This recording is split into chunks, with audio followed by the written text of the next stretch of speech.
We are a church that gathers together, that builds up and reaches out.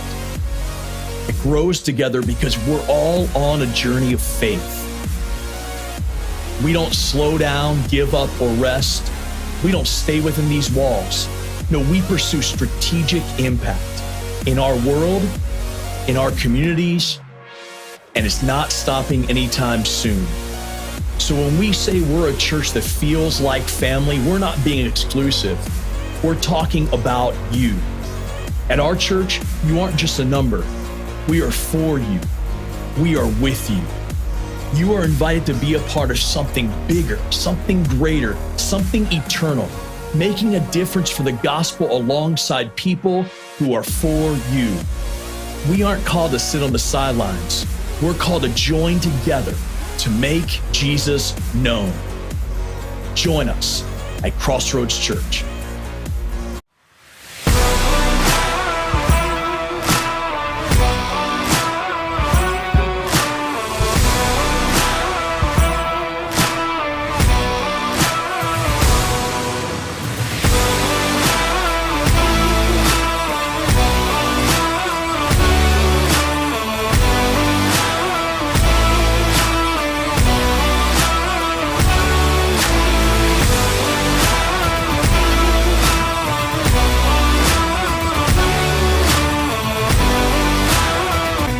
Clearfork Colts ended the regular season last week with an impressive win at Highland.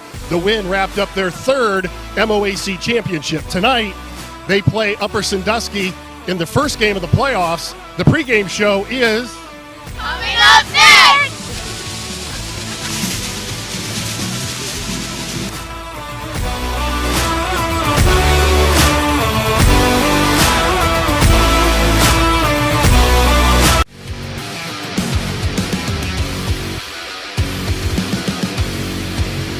Need your lawn looking its best? Then Clips and Cuts is who you call.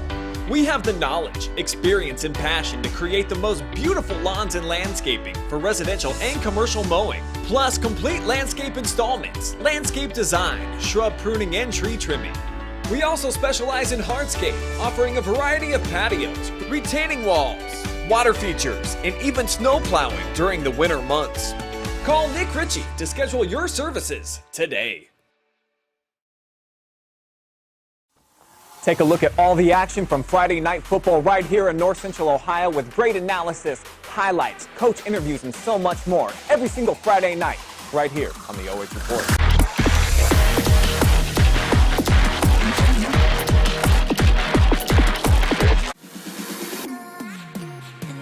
We are a church that gathers together, that builds up and reaches out. It grows together because we're all on a journey of faith. We don't slow down, give up, or rest. We don't stay within these walls. No, we pursue strategic impact in our world, in our communities, and it's not stopping anytime soon. So when we say we're a church that feels like family, we're not being exclusive. We're talking about you. At our church, you aren't just a number. We are for you. We are with you. You are invited to be a part of something bigger, something greater, something eternal, making a difference for the gospel alongside people who are for you. We aren't called to sit on the sidelines. We're called to join together to make Jesus known. Join us at Crossroads Church. Please visit us at crossroadswire.com for service times and locations. Welcome to Richland County's first artificial intelligence ATM. And if you car dance to the song you're listening to now, I will give you $50. See, that's something an ATM can never do. Oh my gosh, are you serious? Oh, we're serious. Gosh, that's awesome. Thank you. Thank you. We hope your day is a little bit better today. Yes, thank you. Need your lawn looking its best? Then Clips and Cuts is who you call. We have the knowledge, experience, and passion to create the most beautiful lawns and landscaping for residential and commercial mowing, plus complete landscape installments, landscape design, shrub pruning, and tree trimming. We also specialize in hardscape, offering a variety of patios, retaining walls, water features, and even snow plowing during the winter months. Call Nick Ritchie to schedule your services today. Take a look at all the action from Friday Night Football right here in North Central Ohio with great analysis, highlights, coach interviews, and so much more every single Friday night right here on the OH Report.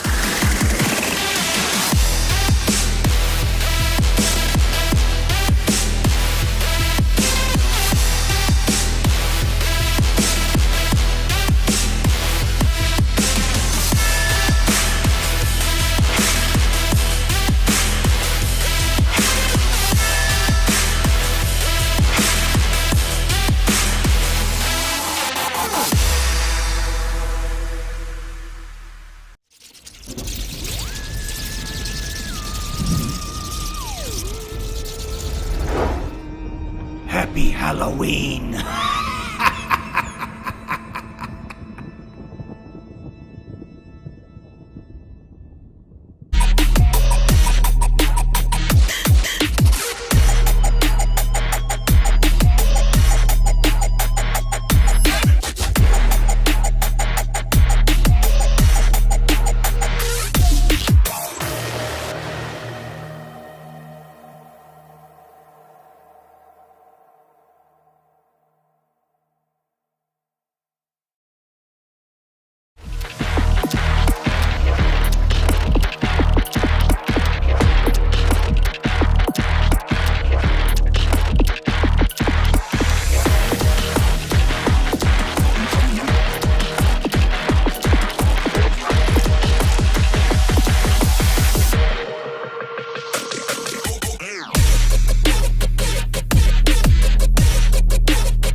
Hello, everybody, and welcome to week number 11 of the 2022 high school football season from the Colt Corral in Bellville as the Clear Fork Colts host the Rams of Upper Sandusky. I am Brian Harder along with Bruce Wyrick.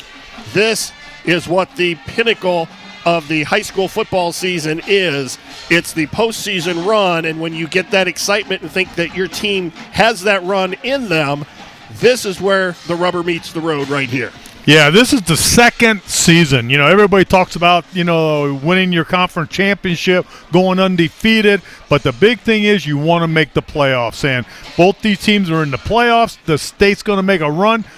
The thing is, Brian, there's another 6 weeks of football. Well, there could be potentially for some area teams. And, we take a look at the area teams and the teams that we think have the best chances to make a long playoff run. And the Clear Fork Colts are at the top of that list for me. Yeah, Clear Fork's good. Crestview's got a nice team. They can make deep runs, but defense is going to take you into the playoffs. And Clear Fork runs a great defense. They play good, hard football, and that's what it takes to go deep into the playoffs. Good defense.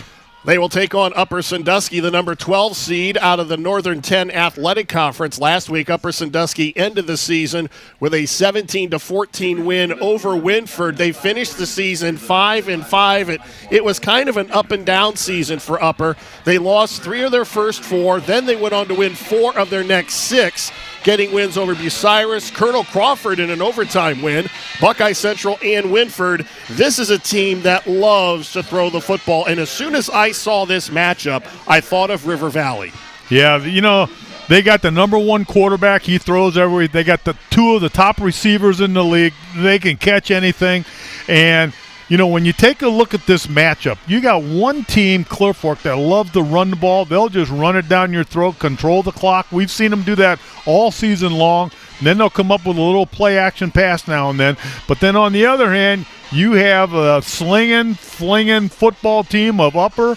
They're going to throw the ball everywhere. So for them to come in here at the Corral and pull off the upset, what are the keys for Upper Sandusky? What do they have to do to get a win here in Week 11? Well, the keys for Upper, they got to load up the box. The first thing you got to do, you got to stop this run game of Clear Fork, and you want to try and force them into the air. So you take as many people as you can, put them inside the box, and play football. The second thing is you want to throw the football all over the place. You know, if Clear Fork's got a weakness, it might be their secondary a little bit.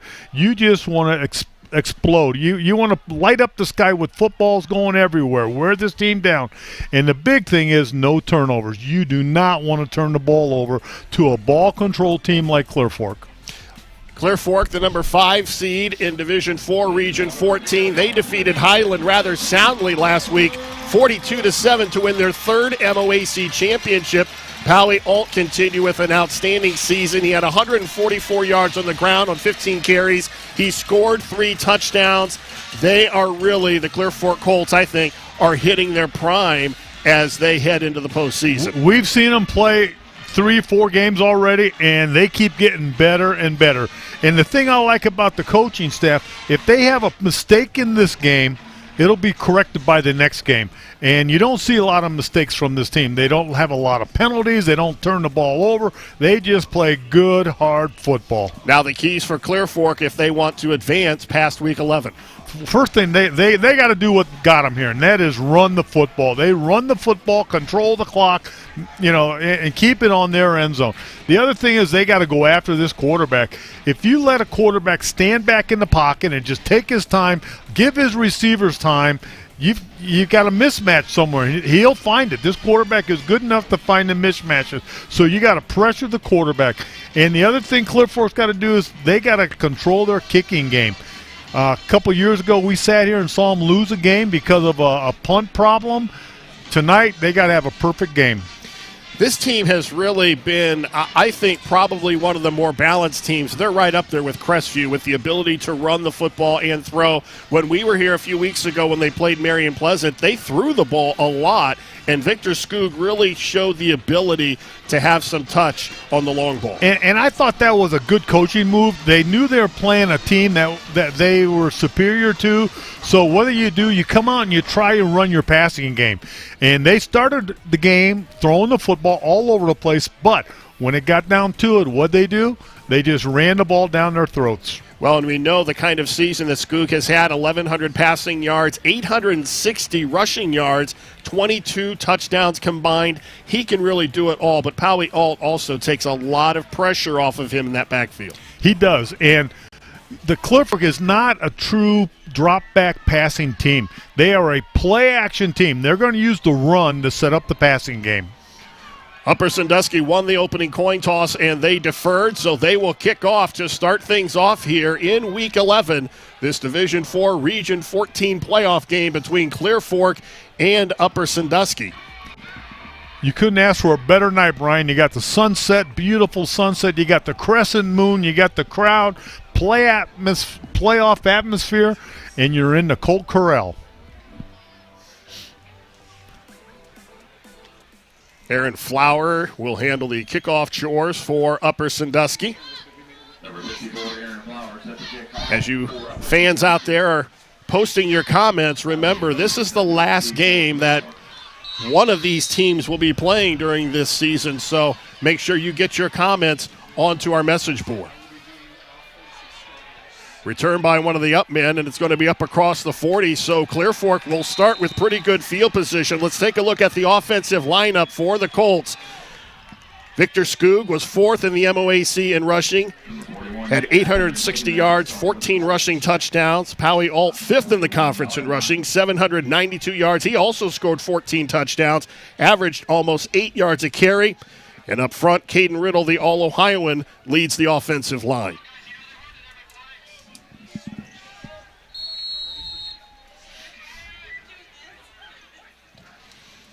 So So 1st and 10 from their own 41-yard line. Empty backfield for Skoog. There's movement, and I think the Colts are going to be the beneficiaries of an offside call here.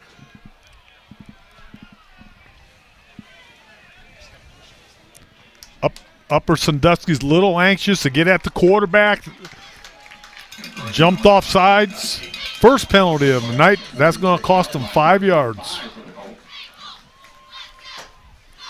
And the one thing, you don't want to give yards to this Clear Fork offense.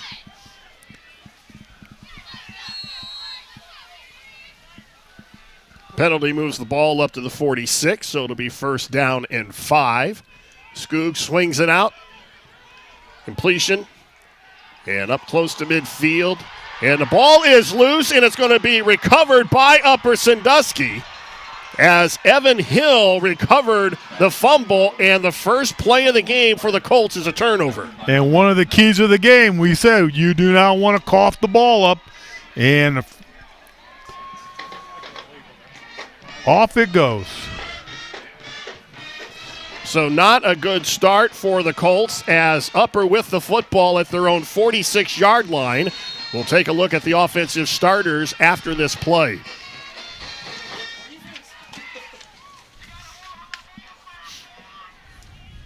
Caden Holman, the junior, is the quarterback. He led the Northern 10 Conference in passing. And here you see the pressure, and that is what it's going to take. Let's take a look at the starting lineup for these Upper Sandusky Rams. The quarterback, Caden Holman, as I said, led the Northern 10 in passing. The running game led by Levi Lamb, 715 yards and 5 touchdowns. And the receiving core led by Evan Hill, who recovered the fumble. He's the Northern 10's best pass catcher, 57 grabs, 754 yards.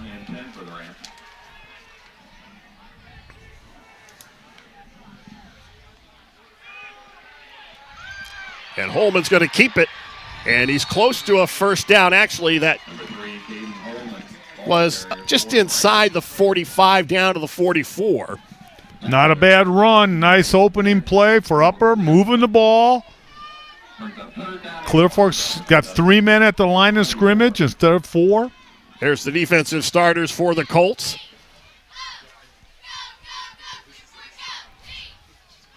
Caden Riddle leads that group up front. Stupka, one of the top linebackers.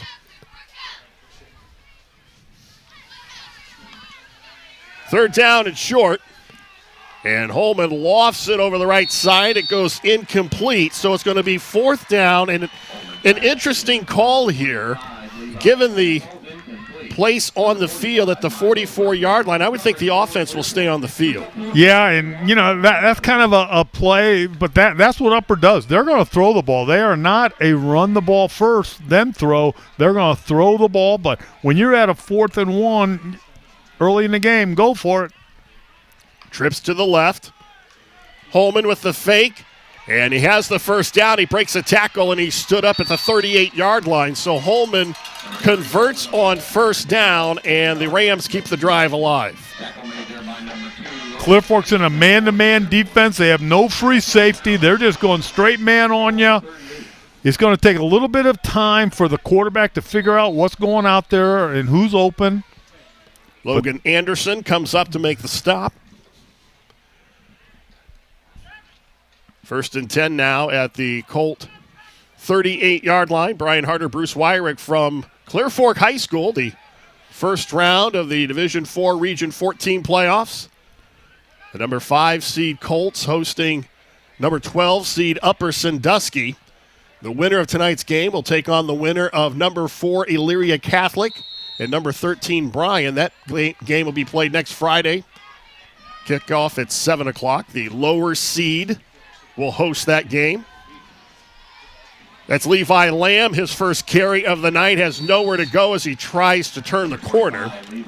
Anderson in on the tackle. We had a new quarterback in for one play. It looked like there was an equipment problem with the starting quarterback, so he had to come out one play. And when you bring a different quarterback in, you don't want to throw the ball right away, so you're going to run it, which is what they did. Now the starter's back in. Lamb gives them some balance, 715 rushing yards, but he's also committed 5 fumbles. Holman with the fake. He's going to run it. And tries to turn the corner, gets down to about the 32. So 4 of the first 6 plays for Upper have been run plays, but Holman has been their leading ground gainer so far. Yeah, and I've said this in other broadcasts, Brian. You put so much pressure on a defense when the quarterback runs the football. You know, you don't know if he's going to pass it, so, they're a good passing team. Everybody's going to spread out on the field. Next thing you know, there's an opening, quarterback just tucks the ball and runs. It's kind of like he's a read option in it. If the pass is covered, he's going to run the ball. Timeout taken by the Colts here in the first quarter. 9:51 to go. No score. The Colts fumbled on their first play of the game. And Upper Sandusky with the ball 3rd down and 5 at the Clear Fork 33-yard line. There you see, I didn't wear my camo. Yeah. They're all hidden. I know. I don't even know where they are. Coach Carroll not happy with what the Colt defense is doing out there. Had a little meeting with them. Back to action here, 3rd and 5 for Upper Sandusky. They'll send 3 receivers to the right side. And Holman straight back to throw. Here comes the pressure. It's incomplete. He was trying to hit Evan Hill on a crossing pattern. Nice coverage by the Colts. Coach Carroll goes out, talks to him. They come up with a big play, forces 4th down now. And if they went for it before, Brian, I'm pretty sure they're going to go for it now. This would be a 42-yard, well, actually it would be about a 49-yard field goal. So the offense stays on the field. And Holman straight back to throw. Lofts it up, right side, has a receiver. It's going to be caught at the 15-yard line. Gavin Fry comes up with the reception, and they are 2 for 2 on 4th down. Not a bad pass, 20 yards. The ball hung in the air. Colt defender misses it, misplayed it. And they're putting pressure on him. 1st and 10 at the Colt 13. Lamb sprinting to the left corner. He cuts back. He's close to the goal line. He gets in for the touchdown, or did he? I think he's out at the 1. Yeah, they're going to call him out just shy of the goal line, so it'll be 1st and goal for the Rams. And it's silence on this side of the field, Brian. Ball's at the 1-yard line. Good look at Levi Lamb. 715 yards on the season and 5 touchdowns, trying to get number 6 as they bring a fullback in. First and goal for the Rams. Holman up the middle. Touchdown, Upper Sandusky. What a surge by the offensive line. That offensive line of Upper Sandusky just moved the line of scrimmage 3 yards back. They kind of pushed Clear Fork out of the way, let the quarterback run through. Touchdown. 3 or 1 yard run.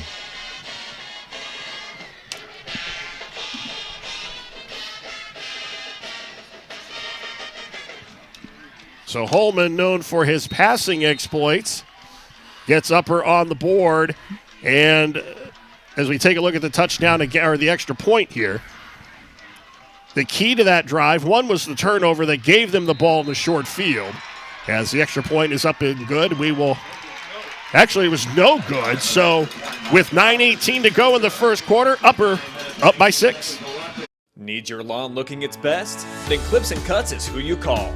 We have the knowledge, experience, and passion to create the most beautiful lawns and landscaping for residential and commercial mowing, plus complete landscape installments, landscape design, shrub pruning, and tree trimming. We also specialize in hardscape, offering a variety of patios, retaining walls, water features, and even snow plowing during the winter months. Call Nick Ritchie to schedule your services today. Take a look at all the action from Friday Night Football right here in North Central Ohio with great analysis, highlights, coach interviews, and so much more every single Friday night right here on the OH Report.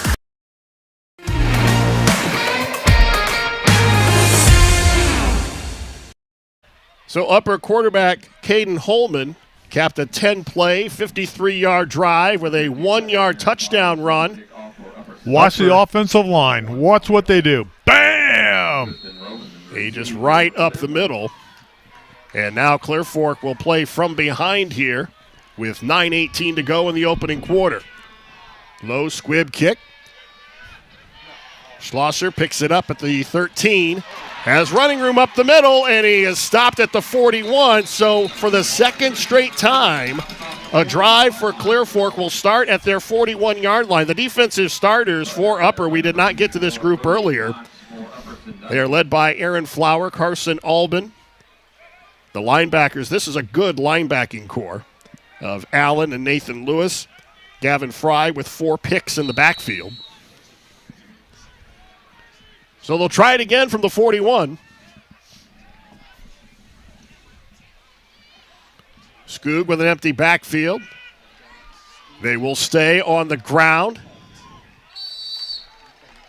And Schlosser up to about the 45. Hard to read the numbers, but I tell you what, Brian, I like what Upper's doing. No holds bars. They go for it on 4th down. They get a fumble. Momentum's changing. They move the ball down the field. They're letting everything hang loose tonight. This was a team that knocked off Colonel Crawford in overtime earlier this year, 30-29. Skoog's going to keep it. And he's across midfield down to about the 48-yard line. That should be good enough for a first down. Nice run. Clear Fork's doing what they do best. Just run the football, the offensive line, moving people out of the way.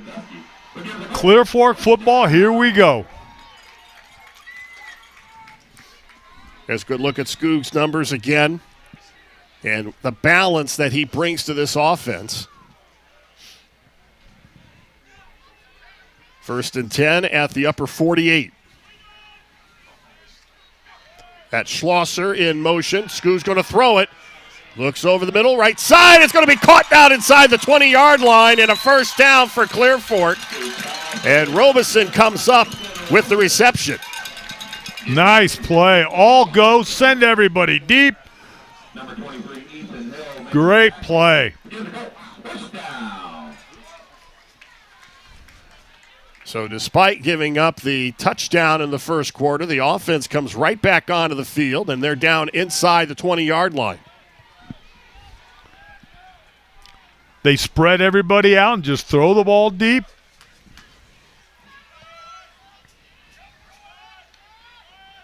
Skoog again to the air, and this one's tipped away. And that was a nice play by Ethan Hill, the junior. Jumped in front of a slant route. Sometimes the slant route is very difficult because the receiver is coming towards you, but the Upper read it, did a great job reading it, jumped in front of it, knocked her down. 2nd down and 10.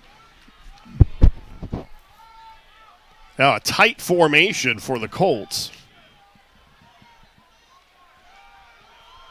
That's Alt. His first carry down to the 10. Evan Hill in on the play.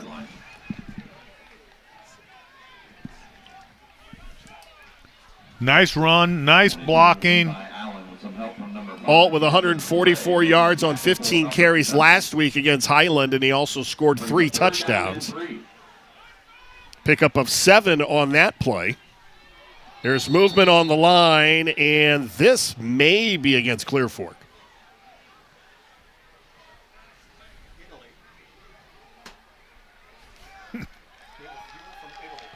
Yeah, this is going to go as a false start against the green and black. That's the second penalty for him for 10 yards, moving in the wrong direction. Last thing you want is a penalty in the red zone. The red zone's inside the 20-yard line. Some teams find it easy to score. Others have difficulty. 3rd and 8. Alt lines up as the pistol back, and Skoog with the fake. He's going to step up and run, and he's going to be dumped at the 19-yard line. Nowhere to go, and he is brought down by Carson Albin. Upper is really playing inspired ball right now. Quarterback sack. Good coverage in the secondary. Nowhere to throw the ball. So now let's see if Clear Fork has as much success on fourth down as Upper did. Upper was 2 for 2 in their first drive of the game on fourth down. Look for him to throw the ball in the end zone. Scoot straight back to the air. He's going to step up in the pocket, and he's going to be dumped at the 10-yard line. He did not get it. And for the second straight drive, Upper Sandusky's defense comes up big. Wow, big defensive stand. Fourth down. Clear Fork's first series ended in a fumble. Second series, turnover on downs. And Brian Harder and I had a discussion about this. Is this considered a turnover? Yes, it is. Well, I'll tell you, as much as we have seen Clear Fork this year, this is as much as we have seen their offense, I don't want to say struggle, because they got down inside the red zone, but then once they got there, they just could not capitalize. A little bit of a sputter right now. Holman to go back to the air, but he feels the pressure. Dumps it off. It's caught at the 9-yard line. Hill comes up with the reception, but the tackle made by Aiden Perry. And after all of that, a gain of 1. Nice job by the quarterback just to get rid of the ball. You don't want to get sacked in that end zone. That's a 2-point safety if they do.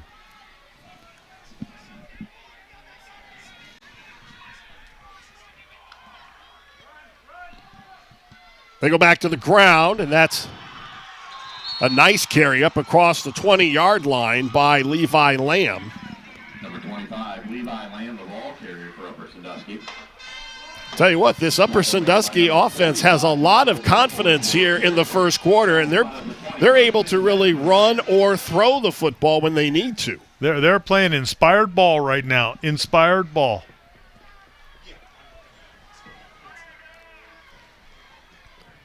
Holman out of the gun. Lamb as the pistol back. Holman looks to throw. And it's incomplete at the 25-yard line. Ethan Hill, the intended target. And over on coverage was Joe Stupka.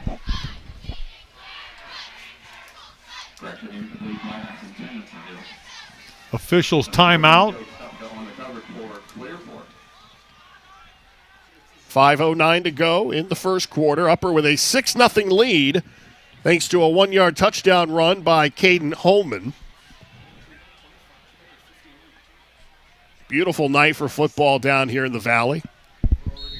And on the carpet is a great night.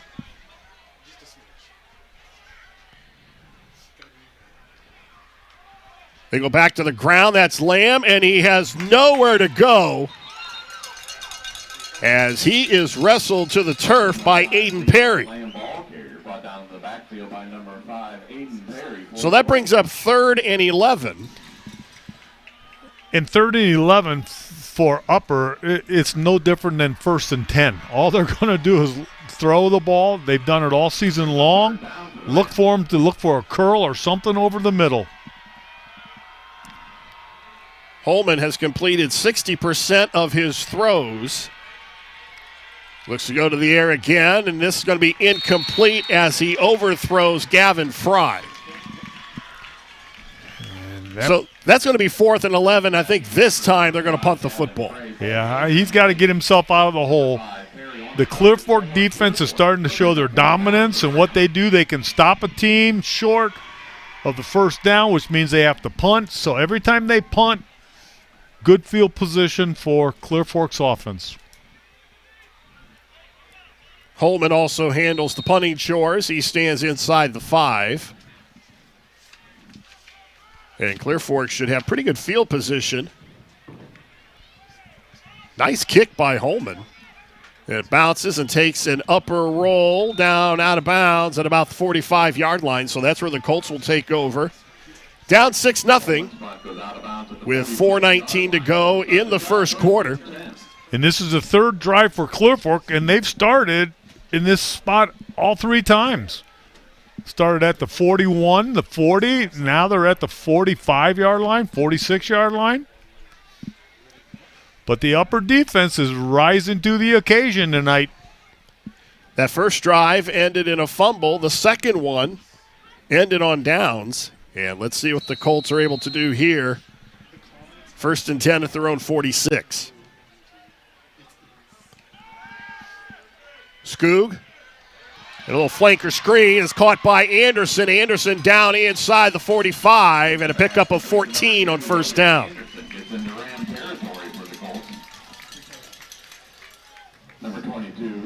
Nice play, nice little screen. When you have a lot of pressure on you, and as you saw that, the front for Upper was rushing the quarterback.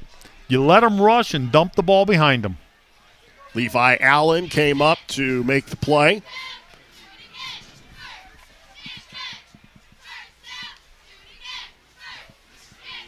Skoog swings it out left side. And a completion to Bergholder, the tight end, but he's quickly dropped by Carson Barrows. Scoop's pass goes out to number 45, Bergholder. A flag on the play. Tackle made there by number 42. Carson Bergholder. So there's a marker at the 42.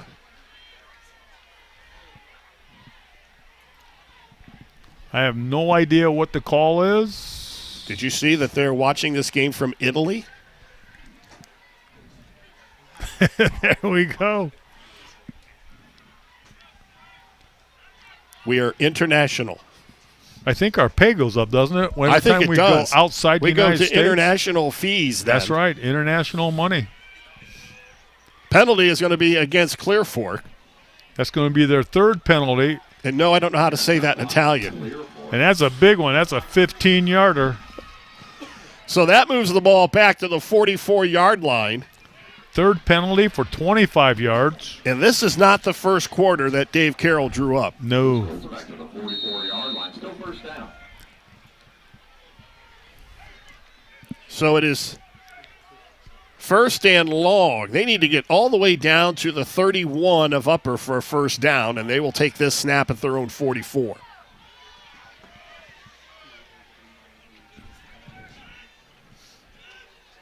Skoog over the middle. It's caught again by Bergholder. He's down to the 32-yard line. So he gets a lot of it back on the pass to Bergholder. 24 yards, not too shabby. By number 8, Carson Stomball for Upper Sandusky. Ball spotted with 31. First down.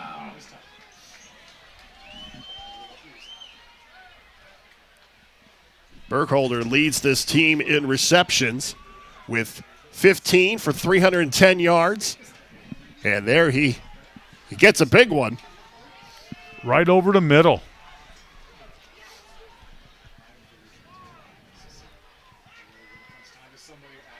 Robeson bounces to the outside. He's got running room, and he's going to be stopped inside the 5. Nice counter play.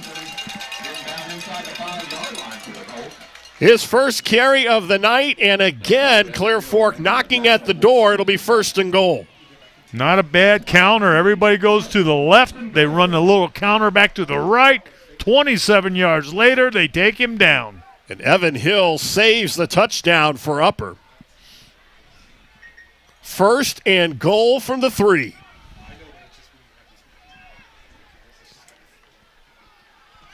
They give it to Schlosser, gets into the end zone for a touchdown. Nice run, nice blocking. 3-yard run, touchdown.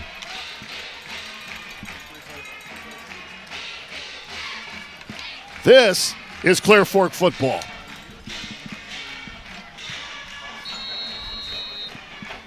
Five plays, 54 yards, and they tie it up at 6. It's kind of boom. Kick is up. Extra point is up, and it is good. The Colts with a 1-point lead here in the first.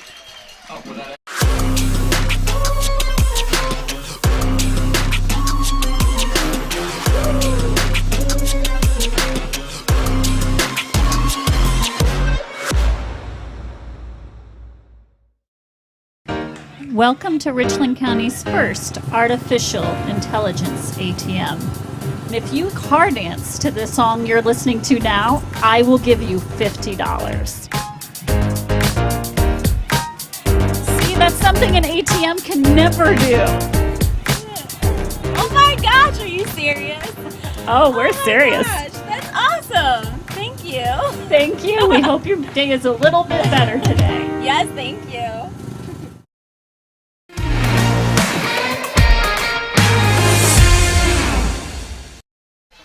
Luke Schlosser with touchdown number 7 on the season.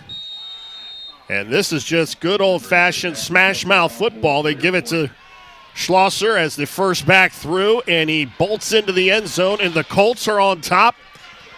A little squib kick taken from the 23-yard line, and the return up to the 30 runs into a wall of Colts, and we've always talked about this. Football, a game of momentum. It's starting to shift now. Yeah, it was awful quiet on the Colts sidelines the first 10 minutes of the first quarter. Now things are starting to open up a little bit. The fans are starting to get involved. And look at what's happening on the field right now. Colt defense. Third drive of the night for Upper.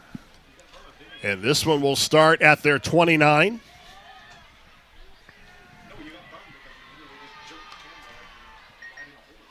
Holman is going to keep it and tries to bounce to the outside, but he could not get away from Burkholder. There's nowhere to go on that play. Nowhere to go.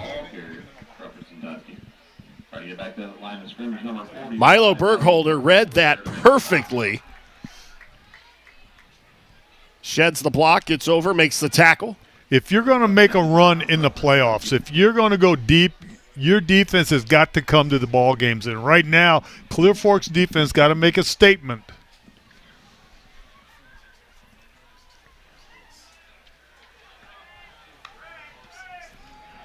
Holman rolls to his left.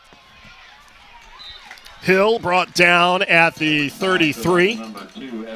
So a short gain. Nice little easy pass. They're rolling out, getting away from some of the Clear Fork pressure. Nice coverage. Big play right here. You need a first down or you're going to have to punt the ball back to Clear Fork. They need a first down for Upper. 3rd and 6. Holman straight back to throw. Nowhere to go. He's going to have to get out of the pocket. And he throws it away. And the Colt defense does its job, and they will force a punt. And we've got a 4th and 6 for Upper Sandusky. Nice coverage by the Colt secondary. Quarterback had nowhere to go, and they just put enough pressure on the quarterback, so he's got to throw it or take the sack. Quarterback did a nice job getting rid of it. Just a little low. Logan Anderson back to receive.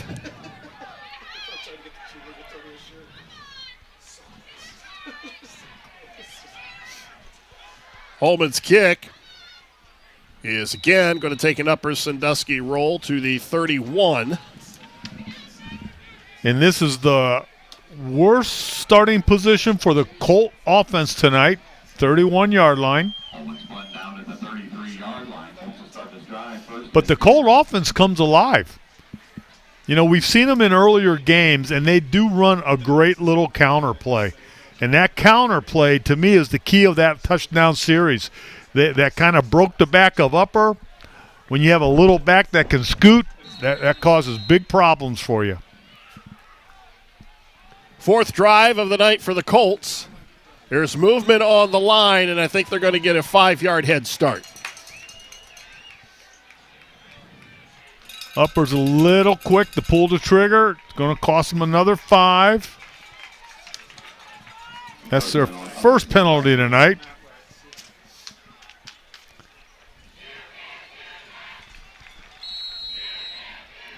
Under a minute to go here in the first quarter. Skoog swings it out, right side, caught. Close to a first down, but I don't think they're going to give Jay Jackson the first down. Number 3, Jay Jackson. He's going to be a yard short. It'll be 2nd and 1. Number 13, Max Martinez for Upper Sandusky. Brings up 2nd down and 1 for Clearfork. 2nd down and 1 for the Colt offense. The way they run the ball, look for the quarterback just to take off and get the first down.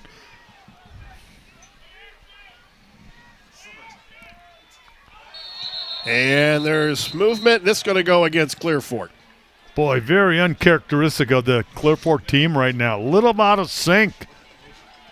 Full start on Clearfork. Yeah, that wasn't just one guy either. Yeah, the receivers are getting a little anxious. Somewhere the communication just wasn't clicking right. That's their 4th penalty for 30 yards. I know Coach Carroll will not be happy about that. Skoog looks to his left, and he throws behind the intended receiver, which was Tristan Robeson. And that'll stop the clock with 1 second to go in the first quarter. The Colts look a little out of sync right now. You know, that ball was thrown behind. They jumped off sides. A little miscommunication on the snap count. I think the Colts just need to get out of this quarter.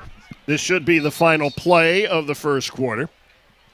And a timeout called by Dave Carroll. And I'm not a mind reader, but I don't think he's very happy right now. No, I do not want to be down there, and his body language is telling you some things right now. He is not exactly happy with anything. Dave Carroll's been doing this for a long time. His 14th season here at Clear Fork. They've won 89 games under his direction. They're 4-6 in the postseason. But what a job he's done here. What a phenomenal job he's done with these Clear Fork Colts. 9-1 this year. Some people think they could have been 10-0. Yeah, they had an early season loss, and that kind of hurt them. I don't know if that hurts you or not. Sometimes a loss, when you have a great coaching staff, you'll take a loss and you'll just develop it. Coach Carroll is probably the angriest coach on the field right now. He is not happy with the Colts. Yeah, he's not happy with them. And it's kind of uncharacteristic. Take a timeout with 1 second to go in the quarter. But Coach Carroll knows what he's doing. He knows what he needs for his players. He takes the timeout. Very important play here. They need, 6 yards for this first down. He's just trying to get his team all on the same page. 3rd down and 6. And Skoog is going to roll to his left. He's got a wide open receiver. And Logan Anderson with the first down. And that will do it for the first quarter as we head to the second. Clear Fork with a 1-point lead. We'll be right back right after this.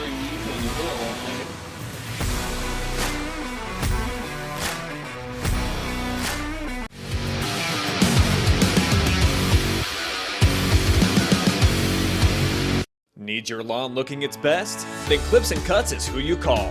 We have the knowledge, experience, and passion to create the most beautiful lawns and landscaping for residential and commercial mowing, plus complete landscape installments, landscape design, shrub pruning, and tree trimming.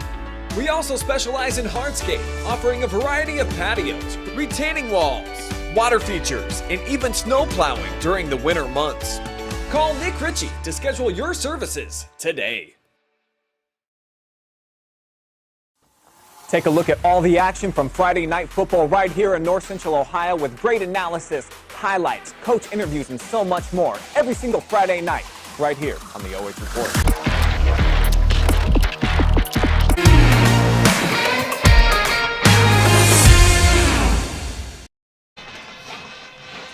Hey, that looks familiar. 7-6 Clear Fork as we start the second quarter. And everyone is getting into the Halloween spirit. Camo is the costume of desire here in the Valley. All the students are in it. That's why we can't see them. Can't find anybody. Can't see the numbers on the Colts jerseys with the dark green and the black outfits. Colts with a 1st and 10 at their own 49-yard line to start the second quarter. Skoog with a fake, and he just gets back to the 50-yard line. Gets maybe a yard. Little bit of a play action option. Fernando Novachoka. There you makes go. the tackle. Novachoka. It sounds like a country's name somewhere. Brian, he's been practicing all night to say that correctly. We'll probably get a notice that says, hey, that's not how you say it or something, but nice job. 2nd down and 9. We have a fan from Florida. Well, we have a fan from Florida. We have a viewer from Italy. Colts go back to the ground, and that is a nice piece of running. Whoa! By Robeson.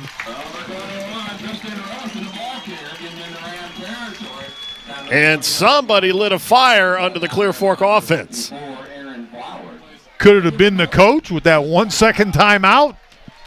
If body language says anything, he said it right there. Coach did. But nice run. Robeson broke about 8 tackles on that run. Nice blocking by the line to get him through the line of scrimmage. Then it was after that, it was all athletic skills. What you call yak. That's it. And here's the replay. Look at that. Nice blocking by the line. Little spin move. 1st and 10 inside the 30. They go back to the ground, and that time the hole closes. And not much on that carry by Schlosser. 2 yards on that.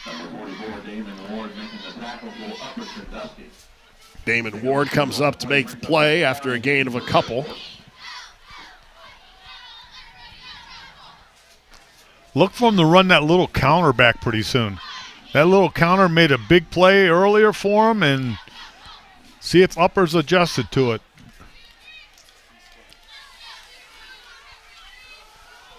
Stay on the ground.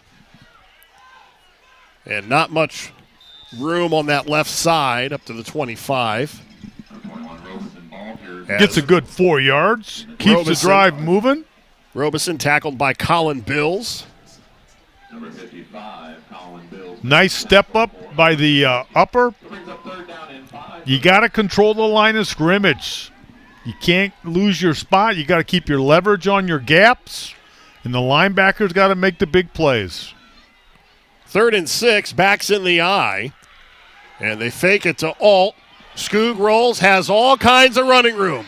Inside the 10, stumbles, he's down at the 5, and it's going to be 1st and goal for the Colts. Remember, this drive started back at the 33-yard line. And Skoog, I think, wanted to throw.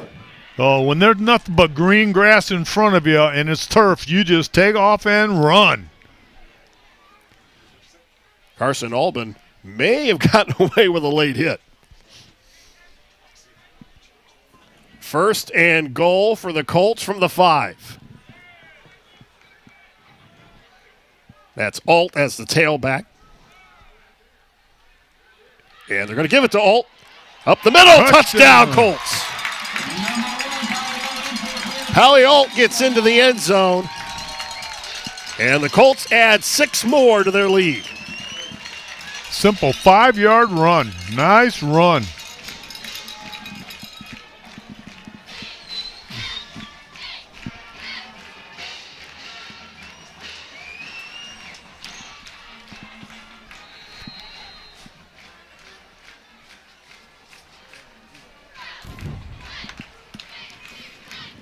Van Osdale on to attempt the extra point, which is up, and it is good. Colts up in the Valley. We'll be back after this. Take a look at all the action from Friday Night Football right here in North Central Ohio with great analysis, highlights, coach interviews, and so much more every single Friday night right here on the OH Report.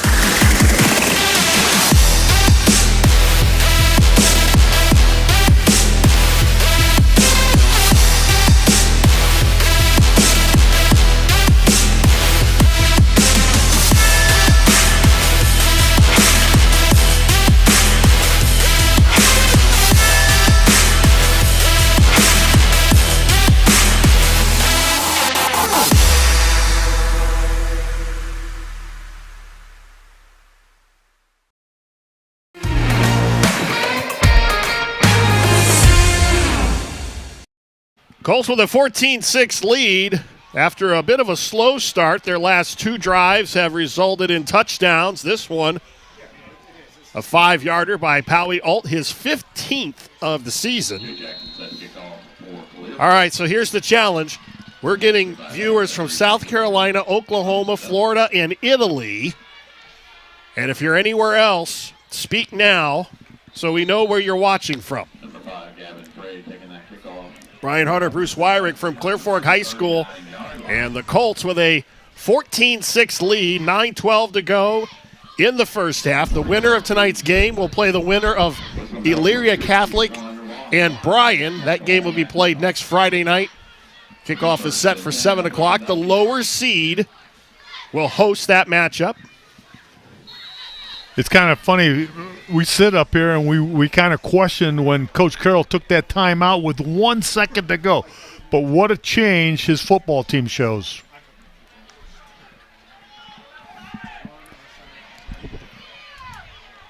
Upper starts this drive on the ground, but a flag comes in. That's usually in the position of a hold call. And there it is. So it's a 5-yard run by Lamb, but it looks like it's going to come back. Yeah, it's going to be a 10-yard penalty from the hold. Holding on Upper Sandusky. We got a California. And this is where Clear Fork is going to start making a point. Their defense is going to start making a stop. It's going to get harder and harder to move the ball on them. And every time Upper has to punt the ball, the Clear Fork offense is just going to get closer and closer to the goal line. And you can just sense on both sides of the line of scrimmage that Clear Fork is starting to take control of this one. Yep.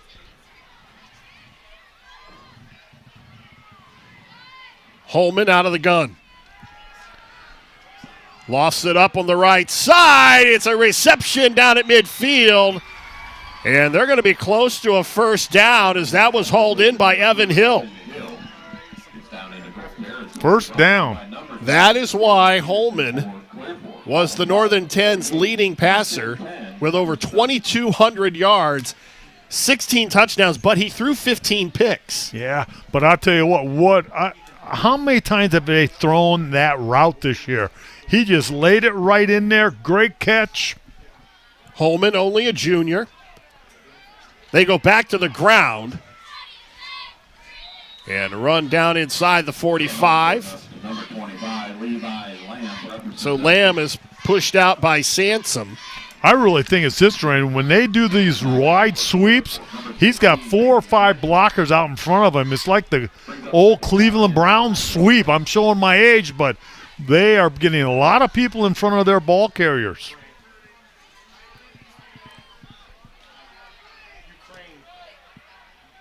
The Ukraine.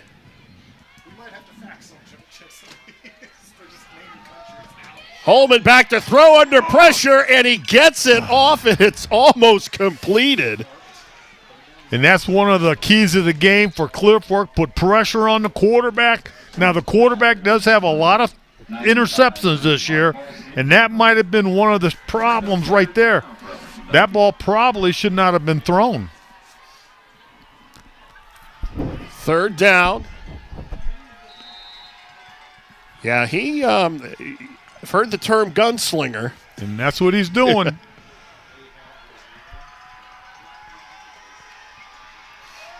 Holman again, back to throw. Lofts it up on the left side. There's contact, and it's incomplete. And a flag is going to fly in, and I think Gavin Fry is going to be the beneficiary of a pass interference call on Powie Alt. Yeah, he was open. Defensive gentleman just reached up, tries to tug on him a little bit, and the officials right on the sidelines. You're not going to hide that. Kind of missed it there on the replay, but the officials right there threw the flag immediately. 10-yard penalty, automatic first down. So that will keep the drive alive for Upper. And I'll tell you, if they can score here and get a 2-point conversion, we got a tie ball game here in the second quarter. Welcome to playoffs. This is what happens during playoff season. Upsets. Oh, we have a viewer from Possum Run. We've gone farther than that tonight. Not much. Holman is going to be brought down from behind by the All-Ohioan Caden Riddle. Nice job by the defense, slicing through the offensive line, making a play for a no gain.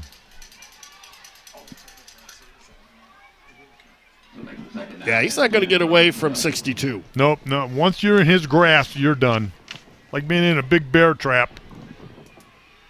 2nd down and 10.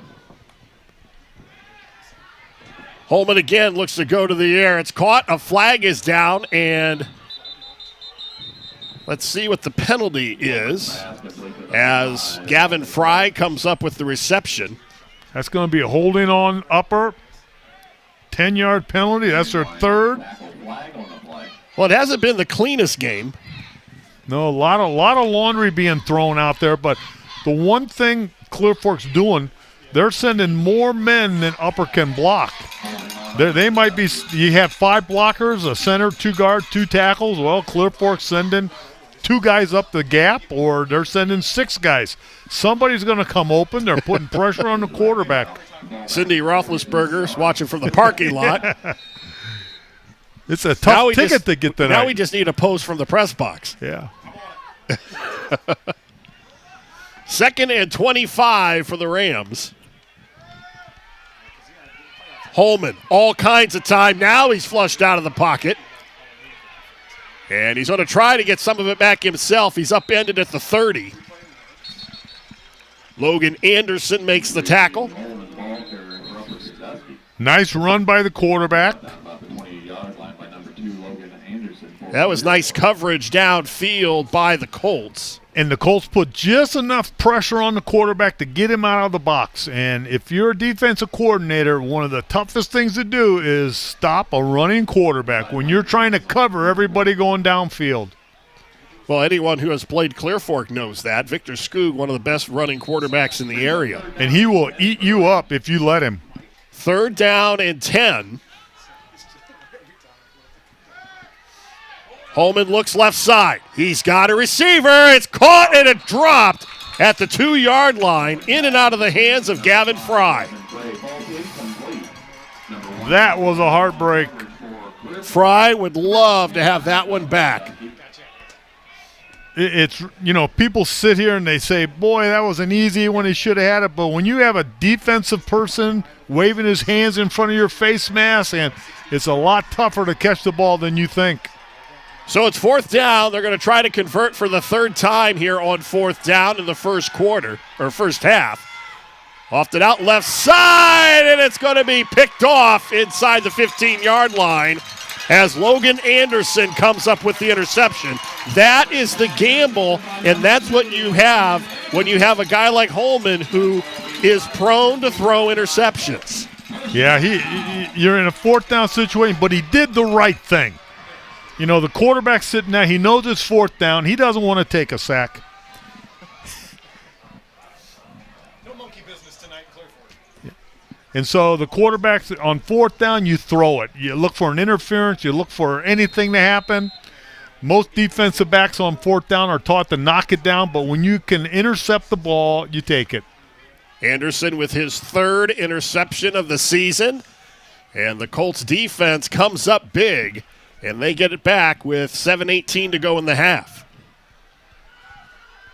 Skoog thought about throwing and takes off, and he's dumped at the 21.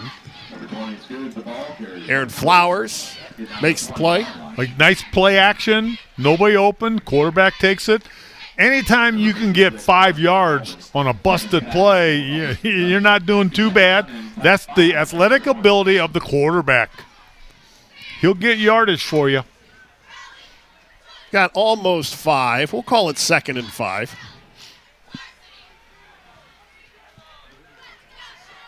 It is playoff time here in Clear Fork. It's win or go home. Alt has some running room on the near side across the 35 to the 40. Finally brought down at the 45-yard line. Levi Allen makes the tackle, but Poway Alt has the Colts up across the 45. Nice run, nice blocking by his offensive line and the receivers. I don't think he was touched till he was 10 yards downfield. Nice blocking, big seam, athletic speed. Yeah, you can't coach that. If you have speed, you can make things happen, and that was nice. Nice burst of speed, outran the defense.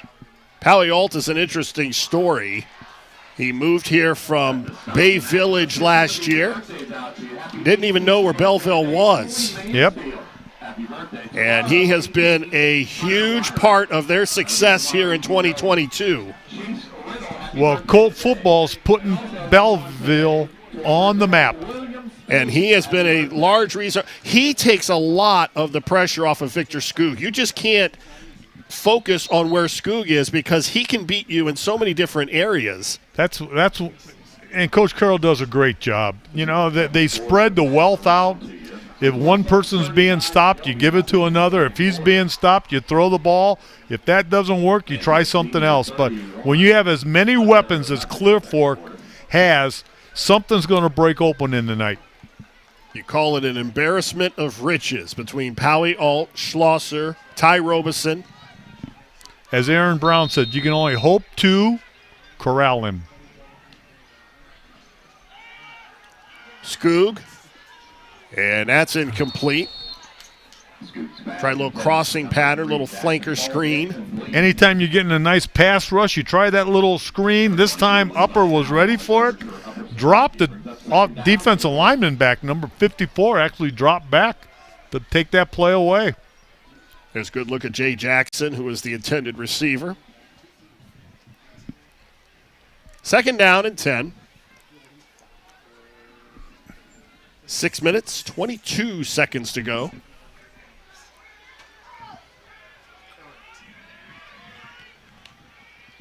There's movement on the line, and this is going to be another penalty against Upper. Oh. Or are they going to call this against Clear Fork? They're going to call a false start against the Colts. Boy, we'll have to take a look at a replay, see if somebody jumped on that offensive line. Yeah, well, I didn't see it. Yeah, it looked like number 76 flinched a little bit. Everybody's pointing at him.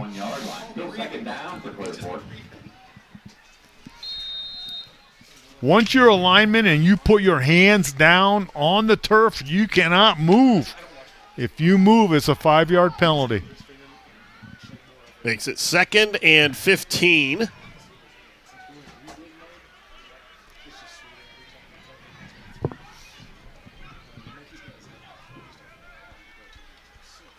Skoog sets, fires, it's caught at midfield. And that'll be good enough for a 1st down. No, just a shy short.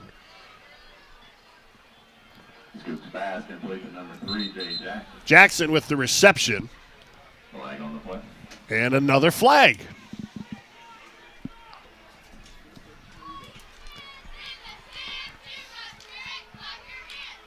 And as I said, it's good enough for a 1st down. There you are. You are right. Never. I have ESP. This is number 7. I will guarantee you at halftime this is going to be, That's a big one. 15 yards. A roughing the passer call. I don't know if we can see the replay and see if there's the penalty. No, you can't. I don't have a replay of everything. That's Uppers. That hurt. That was a big problem. Skoog's on a roll to his left. Fires over the middle. Has a wide open receiver. It's caught for a touchdown by Jay Jackson. 34-yard touchdown.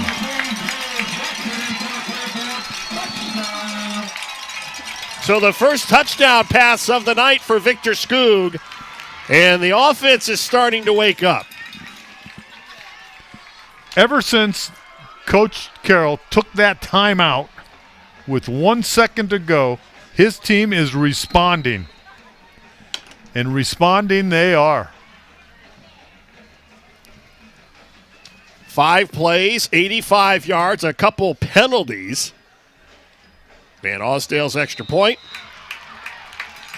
is up and good, and the Colts extend their lead 21-6. We'll be back to the Valley right after this. Need your lawn looking its best? Then Clips and Cuts is who you call. We have the knowledge, experience, and passion to create the most beautiful lawns and landscaping for residential and commercial mowing, plus complete landscape installments, landscape design, shrub pruning, and tree trimming. We also specialize in hardscape, offering a variety of patios, retaining walls, water features, and even snow plowing during the winter months. Call Nick Ritchie to schedule your services today. Take a look at all the action from Friday Night Football right here in North Central Ohio with great analysis, highlights, coach interviews, and so much more every single Friday night right here on the OH Report.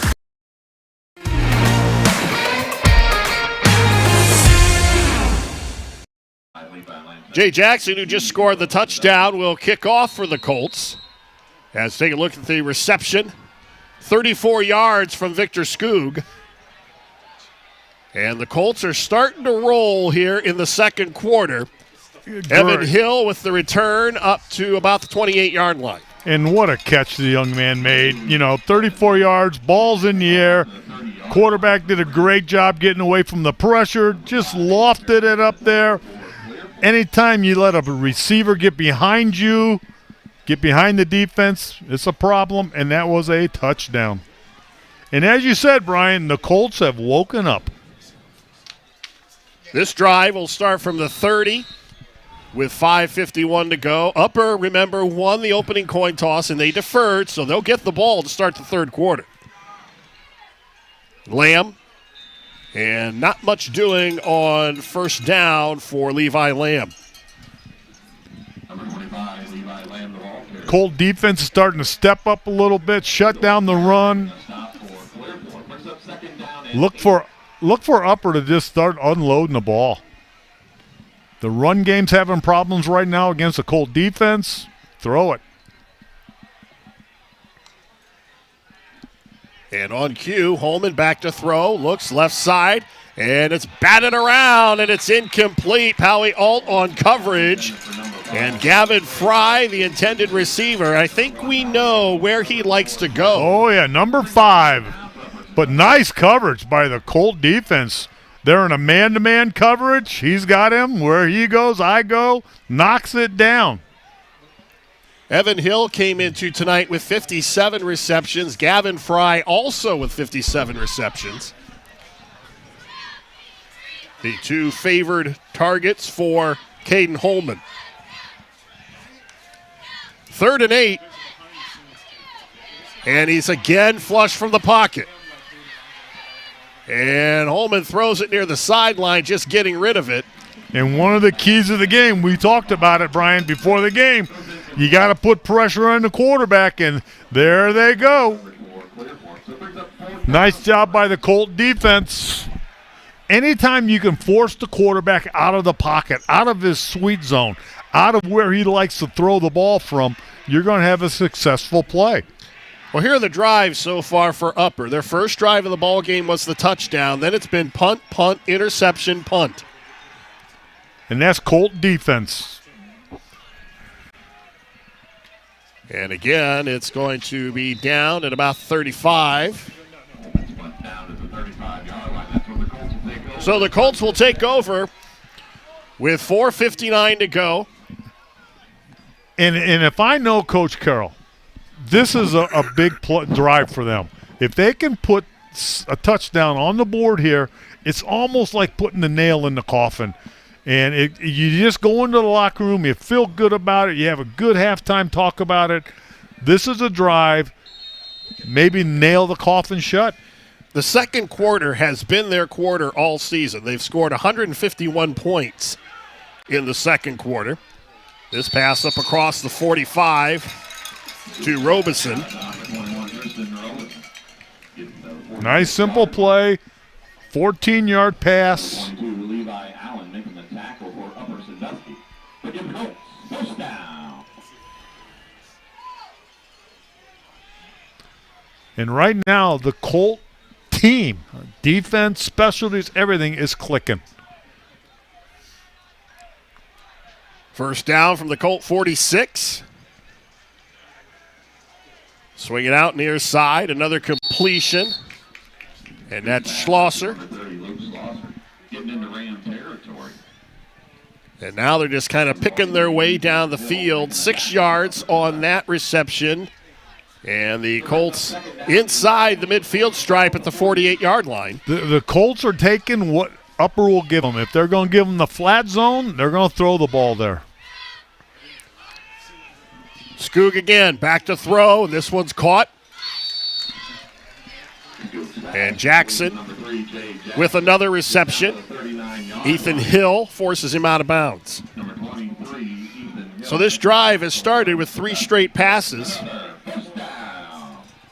And it's another fresh set of downs at the 39-yard line of Upper Sandusky.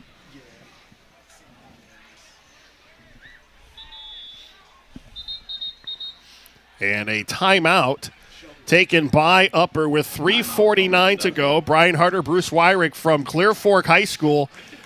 And the Colts with a 21-6 lead.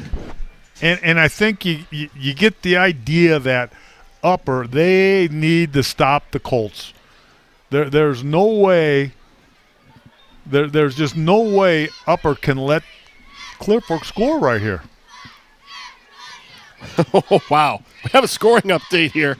West Holmes all over Shelby, 49-0 in the second quarter. I think and I have not seen West Holmes this year, but I've heard people that have that just talk about how complete this team is. Yeah, West Holmes probably one of the better teams in the area, and they're going to make a deep run. I mean, there's no doubts about it. And they got everything going for them down there. And so far here in the second quarter, the Colts have everything going for them as they've sprinted out to a 21-6 lead, and they have the ball. And Upper knows how important this drive is. If Upper lets Clear Fork in the end zone, it's a big mountain to climb back the second half. So they really would like to shut them down here. You do not want them to score. Each team with 1 timeout to go in the half. Oh, and there's another 5 yards. Another penalty. Just a little antsy. Yep, little antsy. Playoff jitters. Clear Fork had that in the first quarter, and you know what solved that? A timeout with 1 second to go in the start of the second quarter, and Coach Carroll, body language, kind of told everybody, hey, we got to get back to our football. 1st and 5. And Skoog was going to run it, but he's dumped at the 40-yard line. He had nowhere to go. And Levi Allen makes the play.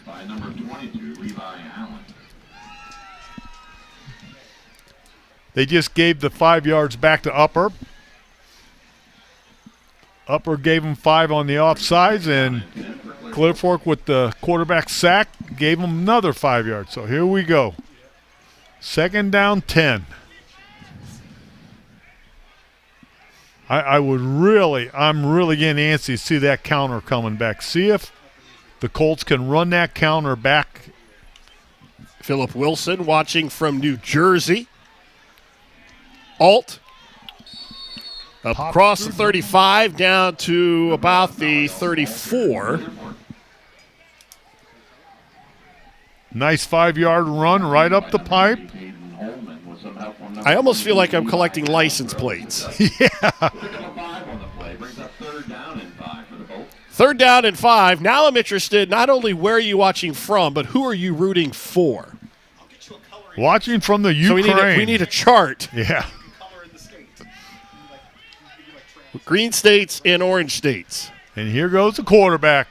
Skoog breaks free down the near sideline and goes into the end zone for a touchdown from 34 yards out. And Victor Skoog with rushing touchdown number 15. Nice blocking by the offense. I think only one Upper Sandusky defensive player put his hands on him. Here he goes. Let's count him. Nobody's touched him. There he is. One guy. He runs away from Caden Holman.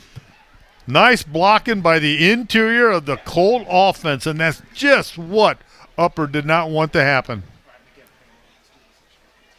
Van Osdale again on to attempt the extra point, which is up and good. The Colts up 28-6. We'll be right back.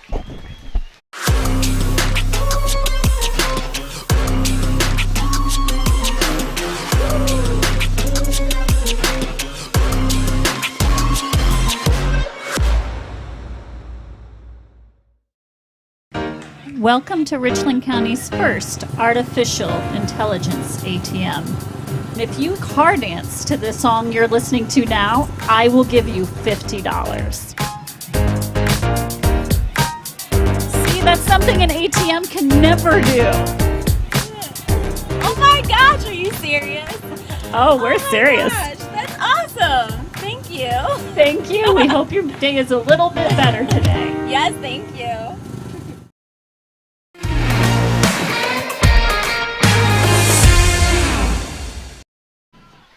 Jay Jackson on to kick off again. The Colts with a 28-6 lead after Victor Skoog with a 34-yard touchdown run.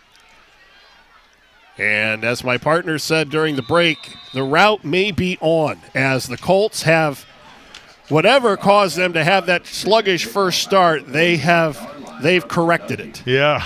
That might be an understatement. I think Coach Carroll had a lot to do with that, and I questioned him taking a timeout with 1 second in the first quarter, but I'll tell you what, since that time on, this is a Colt team we've seen play all year long.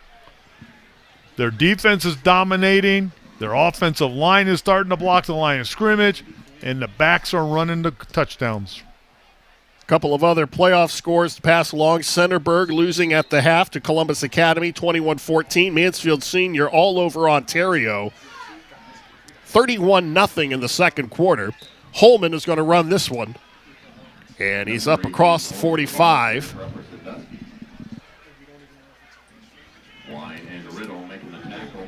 Caden Riddle in on the play for the Colts, and the Rams quickly back to the line of scrimmage. 2-minute offenses. Oh! And that's incomplete and flags as he was trying to find Evan Hill. That was almost like a horse collar when he grabbed a hold of him. He grabbed him just a little bit early. Logan Anderson will be whistled for the infraction. And I think every official threw the flag on that one. That's the Colts' 6th or 7th penalty for 55 yards. That's a 10-yard penalty and an automatic first down.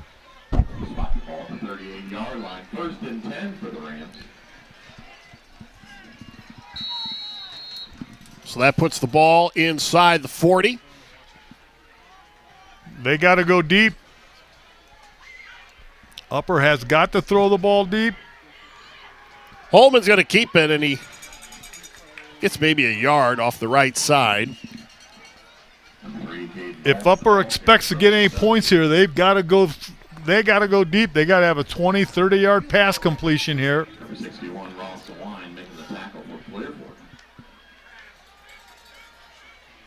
Holman dumps it out. That's caught by Lamb, and Lamb out of bounds at about the 20. So that does a couple things. Gets first down for Upper. It stops the clock with 1:31 to go before halftime. And it gets them a little closer to the red zone as they have the ball now at the Clear Fork 21. Now they're within striking distance. Throw it in the end zone. Lamb cuts back. And inside the 15, down to the 12. And off goes number 25, Levi Lamb. Showing some patience on this drive. Plenty of time. 1:15 to go. Upper has one timeout.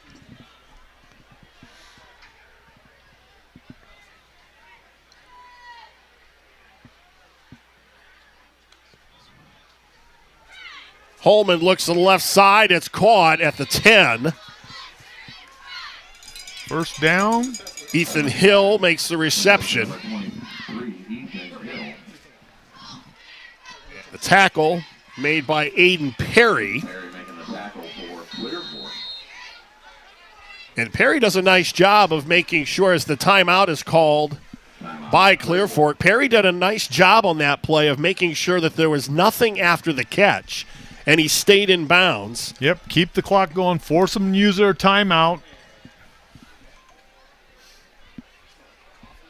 And we take a look at some of the fans across the field on a cool night here in the Valley as we get close to Halloween. What are you dressing up as, Harvey?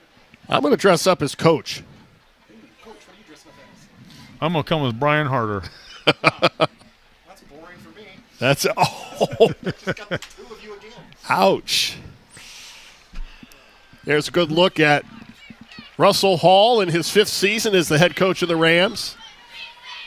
First couple of years they have struggled, but last year they were 3-7. This year 5-5, and they made the playoffs. And they upset a very, very good Colonel Crawford team. Yeah, they took them to overtime. And Crawford, they just lost a week before that to the state returning our state champs, Cary. Now the Rams with their 1st and goal at the 9. Holman tries to set up a screen, goes backside, touchdown Rams. Nice As Levi play. Lamb, that was a nice play call by Upper Sandusky.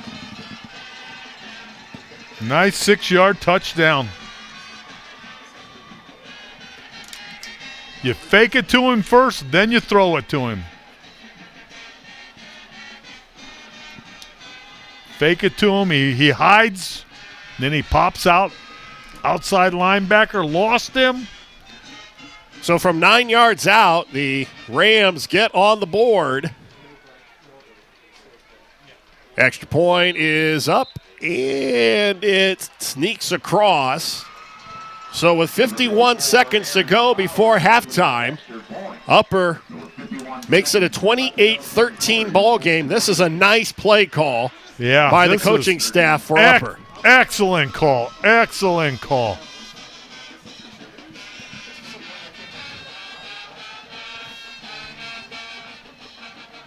That's the 17th touchdown pass of the season for Caden Holman. He also scored the first touchdown of the game. It was a rushing touchdown from 1 yard out. So Holman has accounted for both scores for Upper.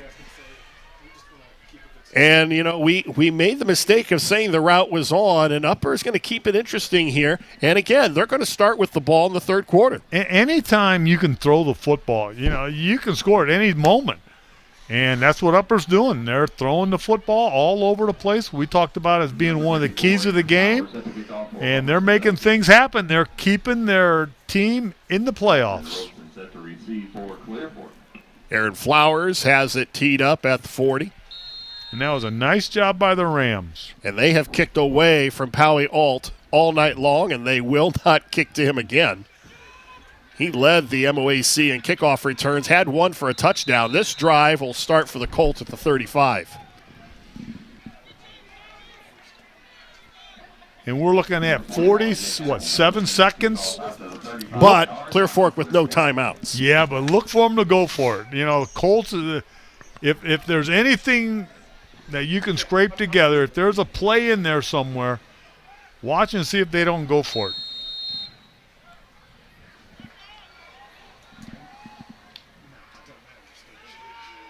Skoog with time, looks right side, and it's incomplete. He was trying to find Jay Jackson down the right sideline, and Ethan Hill on coverage. And like I said, they're going to go for it. You have to play defense for every second against the Colts. And look at the time that Victor Skoog had back in the pocket. He's just sitting back there. He's going to wait till his receivers break to the open, then throw it at the last moment. And the thing I like, the young man has an arm on him. He's got a nice arm on him. That was a 40-yard pass in the air.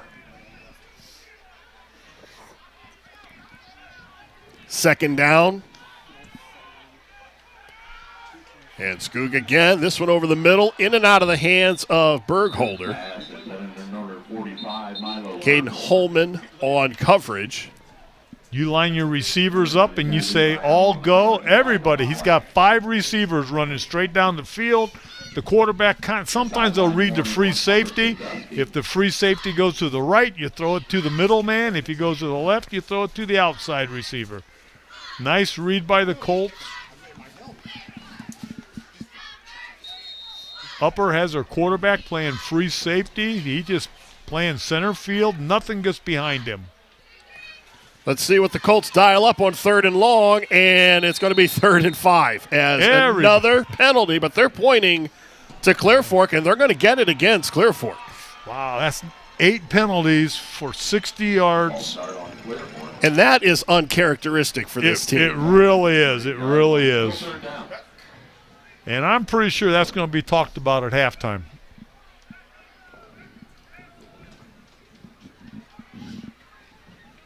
The Colts have put themselves in a situation where they're going to, if they don't get a first down, they're going to have to punt the ball, and Upper may get a shot at it again. 3rd down and 15, and that is the risk of throwing the football.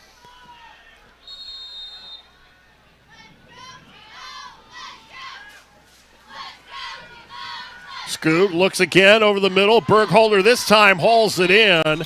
And it's a completion down to the 48-yard line. That's a first down.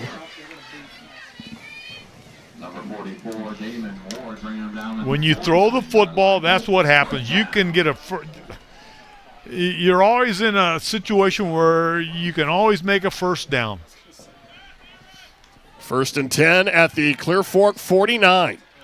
Again, that receiver screen, and it was intended for Jay Jackson, and that time the defense was ready as Carson Albin, and both of them a little slow to get up. I'll tell you what, that hurt me. That was and there was nothing illegal about it. Shoulder pad was in the Jackson, right spot. A little slow to get up, and he is still down at the 46-yard line. And that's what you don't want to see injuries. He is still being tended to. I hope it's nothing more than just got the wind knocked out of him. 19 seconds to go. Clear Fork with a 2nd and 10 at their own 49-yard line. And let's take a look at the play once again. And as you said, it's a clean play. Looked like he might have caught an elbow in the rib cage. It wasn't a clean tackle. Carson Albin was also slow to get up, and Jackson is still down. Dave Carroll walked out, but now he's walking back off the field, so he must be okay. It looked like it could be just got the wind knocked out of him. That is the way it looks from here. Findlay, Ohio just piped in.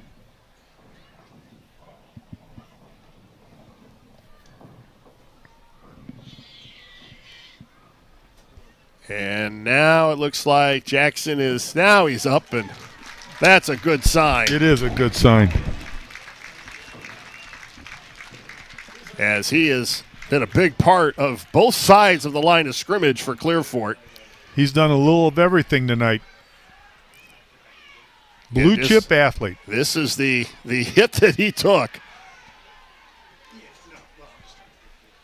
And he's going to probably be done for the rest of the half with 19 seconds to go. Colts with a 2nd and 10 at their 49.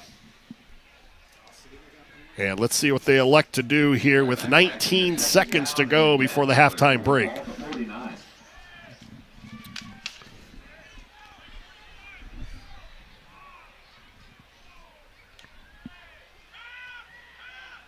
Skoog flushed out of the pocket, and he just throws it away, but then it's caught by Robeson. He turns upfield, gets down inside the 45 to the 42.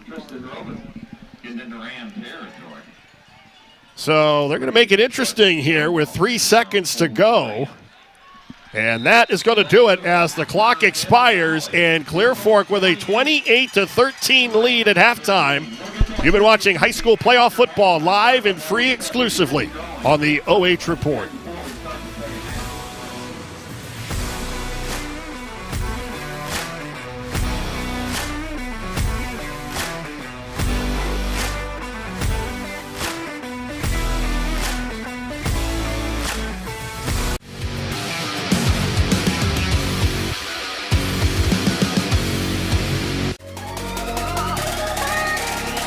What's up, America? Brian Skoronsky here, and if you want to see me and the gang chop it up with some unintelligent conversation, we've got the show for you. Check out the OH Report video podcast every Monday, exclusively right here on the OH Report.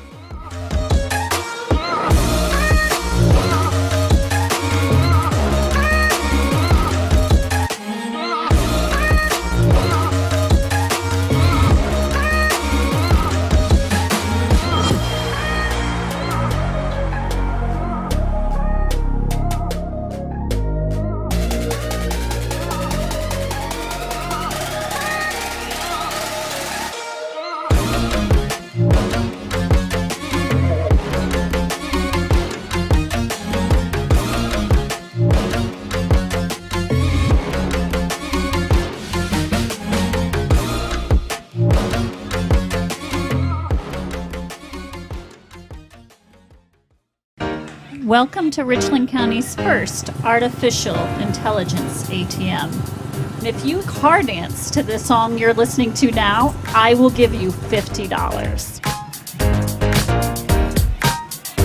See, that's something an ATM can never do. Oh my gosh, are you serious? Oh, we're serious. Gosh, that's awesome. Thank you. Thank you. We hope your day is a little bit better today. Yes, thank you. Need your lawn looking its best? Then Clips and Cuts is who you call. We have the knowledge, experience, and passion to create the most beautiful lawns and landscaping for residential and commercial mowing, plus complete landscape installments, landscape design, shrub pruning, and tree trimming. We also specialize in hardscape, offering a variety of patios, retaining walls, water features, and even snow plowing during the winter months. Call Nick Ritchie to schedule your services today.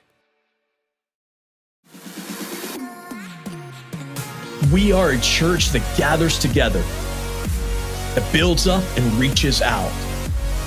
It grows together because we're all on a journey of faith.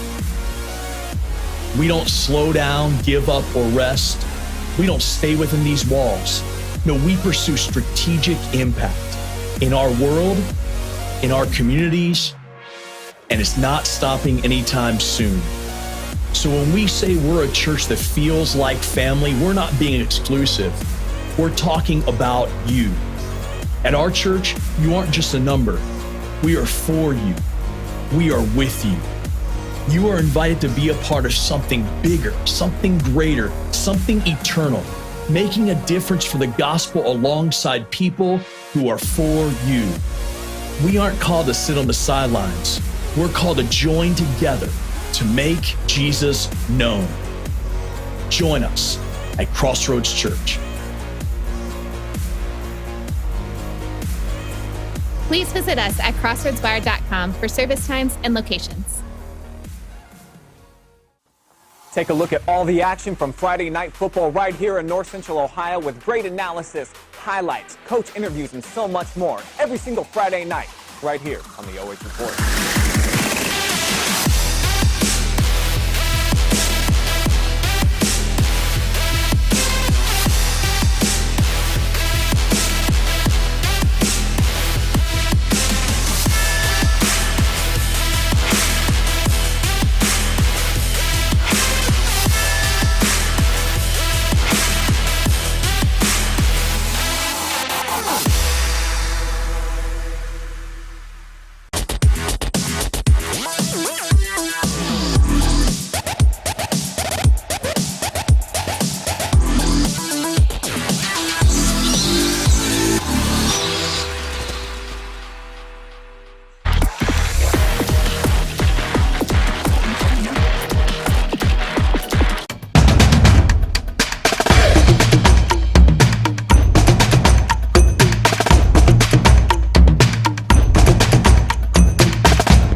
It is halftime here at Clear Fork High School, and the Colts on top 28-13.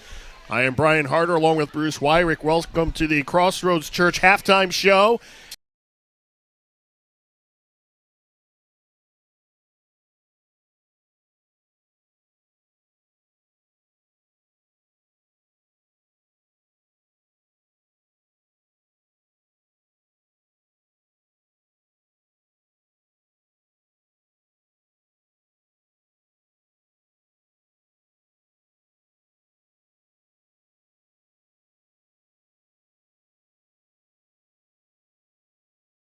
It seems like Clear Fork, they go through moods. You know, this drive, not as good as that drive. This drive, they're playing a little bit better.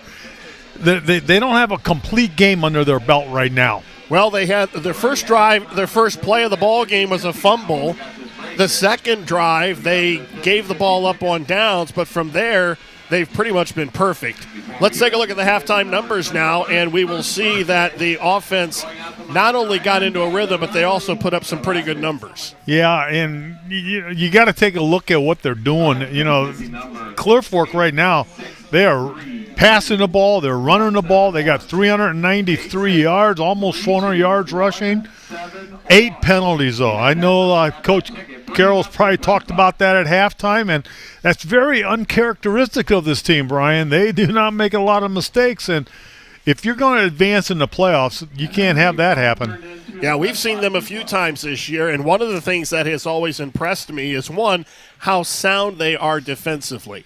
And they have done that tonight. They tackle in the open field very well, but they were also very disciplined when it comes to penalties, and this, I think, is not the norm for the Clear Fork Colts. Right, and there was a little early in the ball game, they had the offsides penalties. They had guys jumping like it was a miscount. All the players started looking at each other. They've had some interference calls, which we haven't seen before. But Coach Carroll and his coaching staff, they'll pull it together. I'm really anxious to see the adjustments they make this half, see if they can correct those problems now and not have to worry about it. The winner of tonight's game will take on either Elyria Catholic, who is the number 4 seed, or number 13 seed Bryan. And if they end up playing Elyria Catholic, they are the number 4 seed. Let's throw the bracket up now. Let's take a look at what could be coming up for Clear Fork. There you see the number 1 seed Glenville. Then you see Bellevue and Gallion. And then Upper Sandusky, Clear Fork down at the bottom, and Bryan and Elyria Catholic. Now, what I was starting to say was if Elyria Catholic wins, then Clear Fork is going to travel to Elyria Catholic next week, and we will have that game for you here on the OH Report.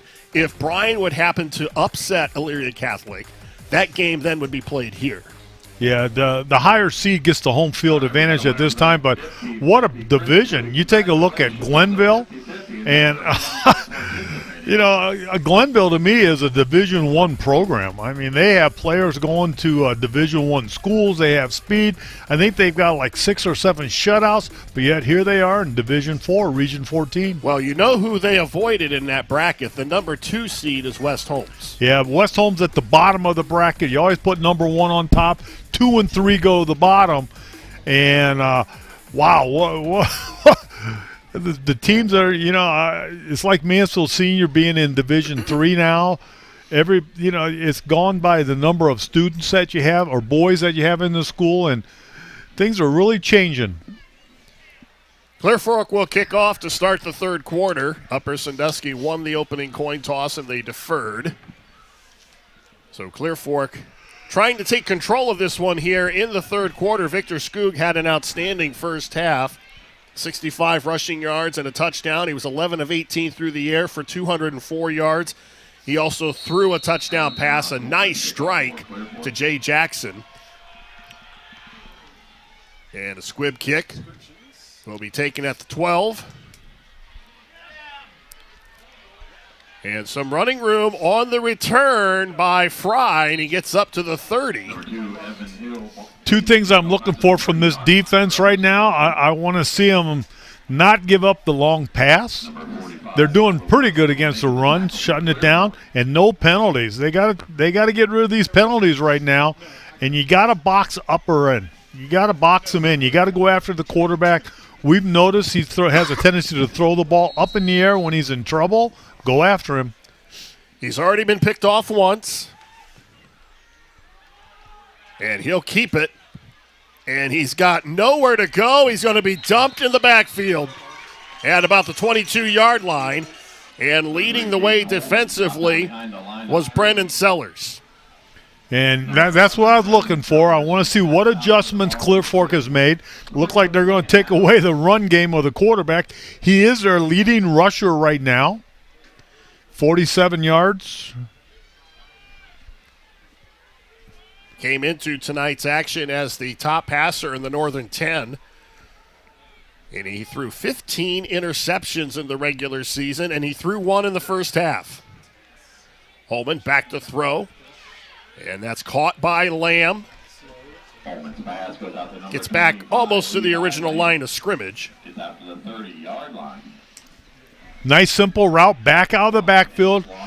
If Clear Fork goes man-to-man, the back out of the backfield's got to be covered by a linebacker, and sometimes linebackers will get picked off. They'll go for the play-action fake, and that's why number 25 has been open a couple times. 3rd and long. And the Clear Fork fans in that end zone starting to get riled up.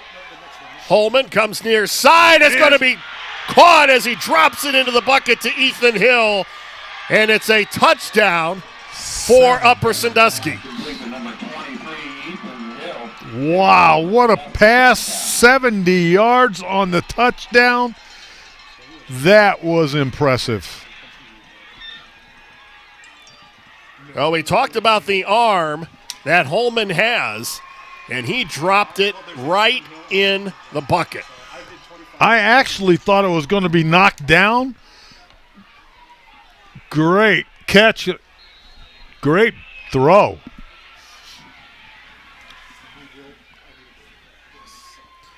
And the extra point is up, and it is good. And we've got a ball game here, 28-20 here at Clear Fork. We'll be back after this.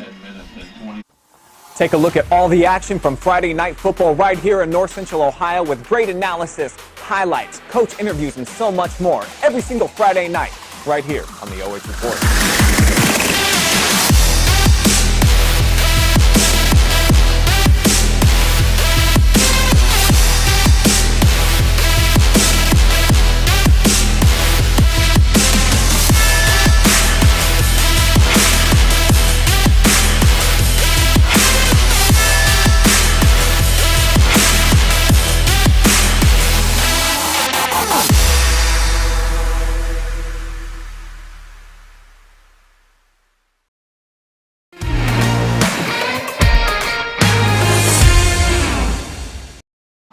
Well, that is how Russell Hall drew it up. A 70-yard drive on 4 plays, and it culminates in this 70-yard pass to Ethan Hill. And Upper Sandusky has made this a 1-score ball game. And you talk about dropping the ball in the breadbasket. He just laid it out there. The receiver got behind the defense. Just like playing catch in the backyard. Just like you drew it up in the, just like you drew it up in the sand. Our thanks to tonight's broadcast crew, Adam Thompson and Keaton Cooper. Stellar job as always. And Upper will kick it off here. Now, if you're a fan of the Rams, you want to see what the defense can do here as the offense has done its job, and the return by Robeson up to the 49-yard line. That is why teams kick away from Clear Fork. That was he was 1 block away from going all the way. Nice blocking by the kickoff return team. It's a middle wedge. You can see them forming it. Then you turn all your blockers out, and up the field you go.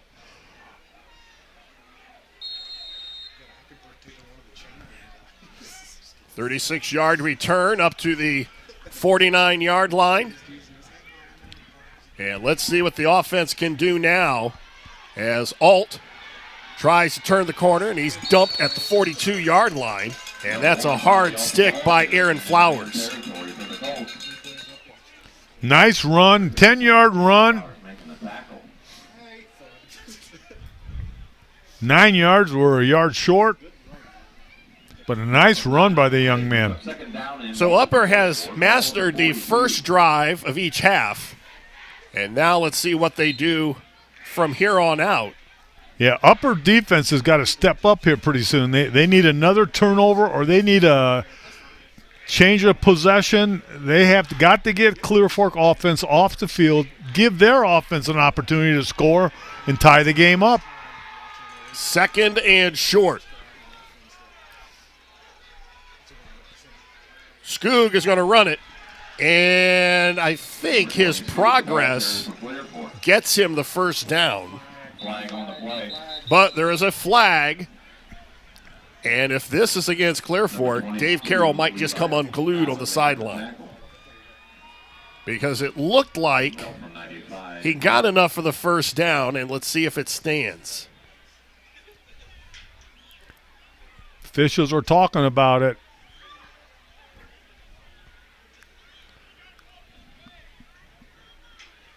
Well, I could hear the coach from Upper all the way from here say you got to call it both ways, so I'm going to guess it's against Upper.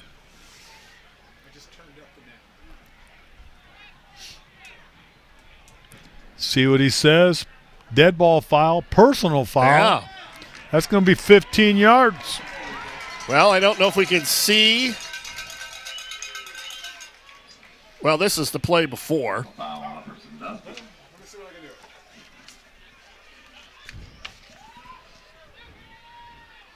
Had to be something after the play. I don't think our camera stays on long enough to see. So the penalty moves the ball down to the upper 26. Gives them a first down. And new life for the Colts. 9:22 to go, third quarter. Colts up by 8. That's Alt in motion. They fake it to him. Skoog lofts it right side. And it is incomplete in the end zone. Double coverage. Mason Man Pipes. under. Number 2, Evan Hill. Upper did a nice job. They had a trailer chasing the ball, a receiver, and a man over the top. Look at the time that Skoog has to get himself set and fire. Pat on the back to his offensive line. Second down and 10.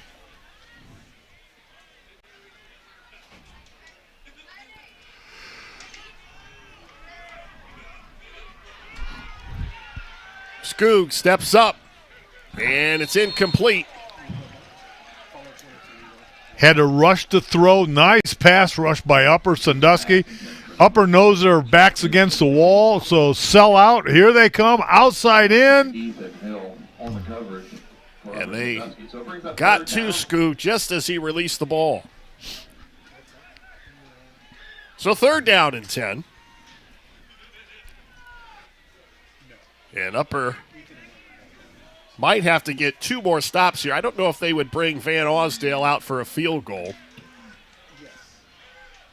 Stay on the ground and still well short of the first down as Alt gets the carry. Looking at a fourth down and 6. Sooner or later, Clear Fork's going to come back that little counter they run. And that's going to, I got a feeling that might just bust wide open. So on 4th and 7, the offense will stay on the field. Van Osdale's longest field goal this season is 36 yards. They're going to pitch it to Alt, and Alt's going to be stopped. He's not going to get the first down. So the defense again, this is eerily reminiscent of the first half. And you're right, Brian. Upper Sandusky defense stops the Colts on 4th down. That's twice they've been stopped tonight, right? Yep. They had a fumble. They've been stopped on 4th down twice. And when your defense stops a team on 4th down, the momentum just shifts.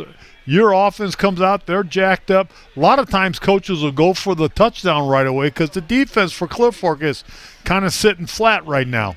Cohen Shoemaker made the big play for the Rams. And let's see what the Rams now do at the other end. It's an option and a pitch. And Lamb cuts back and really makes something out of nothing because he should have been stopped in the backfield. He's going to get about 3 yards on that. Nice run. Getting ahead about 4 yards. Burkholder and Sansom making the tackle for Clear Fork. Pick up a 3 there, so it brings up second down and 7. So 2nd and 7. And Upper trying to potentially tie this up. Pitch to Lamb, near side. It breaks a couple tackles inside the 40. Still on his feet, brought down at the 47-yard line. Some missed tackles by the Colts. And Upper on the move here in the third quarter. Nice 25-yard run. Just popped right through. Looked like he ran through a tackle. Put his head down. Coaches keep telling you, protect the ball, put your head down, keep your legs chopping. That's what the young man did. First down. Ball resting at the Upper 47.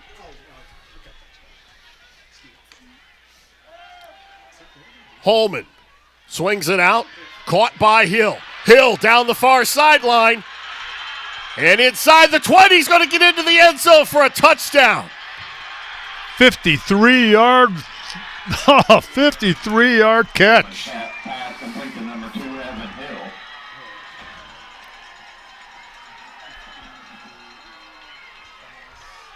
So Upper now with an opportunity to tie it up after a 53-yard touchdown pass from Holman to Evan Hill. Look at the burst of speed down the sidelines.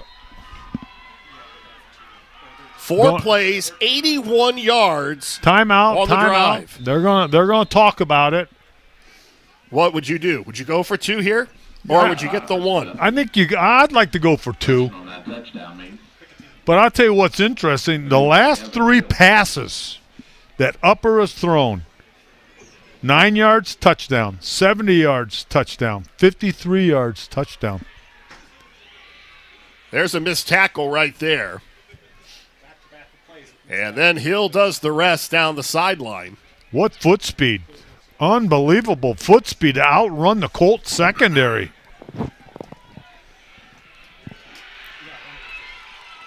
So now Upper with an opportunity to tie it, or they can pull to within 1. And let's see what Russell Hall and the coaching staff decide to do.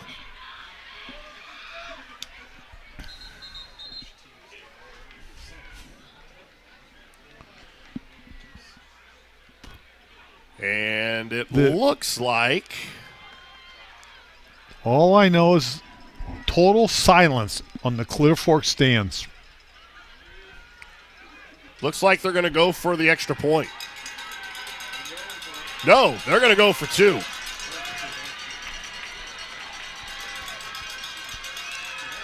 Look for the quarterback to run it.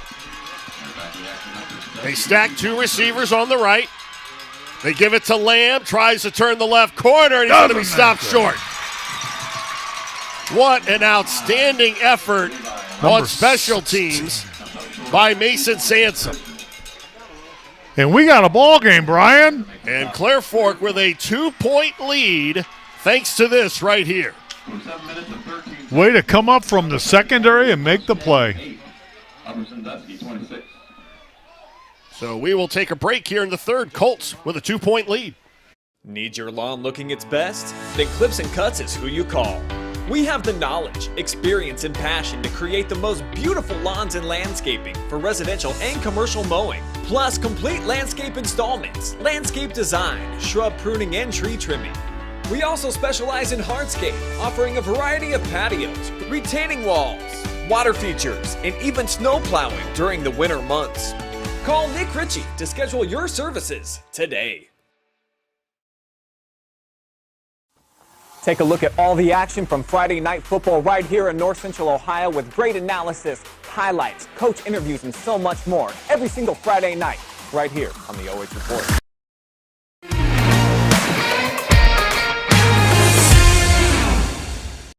We have a ball game here in the Valley in this Division 4 Region 14 first-round playoff matchup as Upper has pulled to within 2 with 7:13 to go in the third quarter. They have scored 2 touchdowns here in the third to make this a brand new ball game. And this drive for the Colts will start at their own 31-yard line. The thing I like what's happening right now, Upper Sandusky is not intimidated by the Colt Corral. They are not, they are playing football at one of the toughest places to play, at the Colt Corral on the turf in Bellville. And it's eerily quiet here. Yeah, it is eerily quiet. It's Halloween. Ooh. Maybe that has something to do with it, but Upper has come to play ball. Skoog with the Colts at the line of scrimmage, backs in the eye. They go to the ground game. He breaks through the line of scrimmage, and he is going to go untouched to the end zone. 69 yards, and Pally Alt adds 6 more points on the board. One play, 69 yards. 69 yards. That was impressive. Welcome to high school football playoffs. That's unbelievable. This is unreal. And if you're on the upper sideline, you're like, what do we have to do? What happened? What just happened? Van Austdale on to attempt the extra point in this wild one here at Clear Fork. The extra point up and good. The Colts add 7 more on the board. We will be back right after this.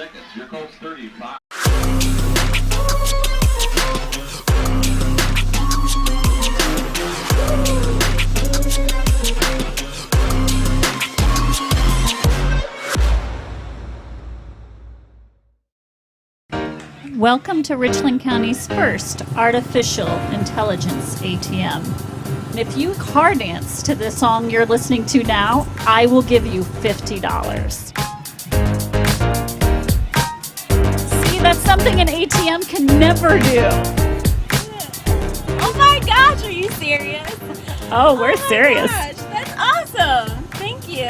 Thank you. We hope your day is a little bit better today. Yes, thank you.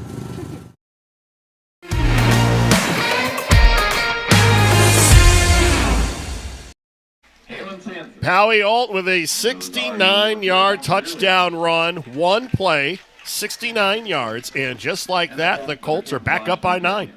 This is the shootout at the OK Corral. Whoever has the ball last. Virtually untouched on that run. And the ensuing kickoff from the 20-yard line, and some room down the far side. As Evan Hill on the return, and let's see how Upper responds here. This is a game of big plays. All I know is Upper Sandusky has thrown the ball 3 times and scored 3 touchdowns off of it. 9-yard touchdown, a 70-yard touchdown pass, and a 53-yard touchdown pass. Think they might throw the ball again? A little bit. Caden Holman has been as advertised.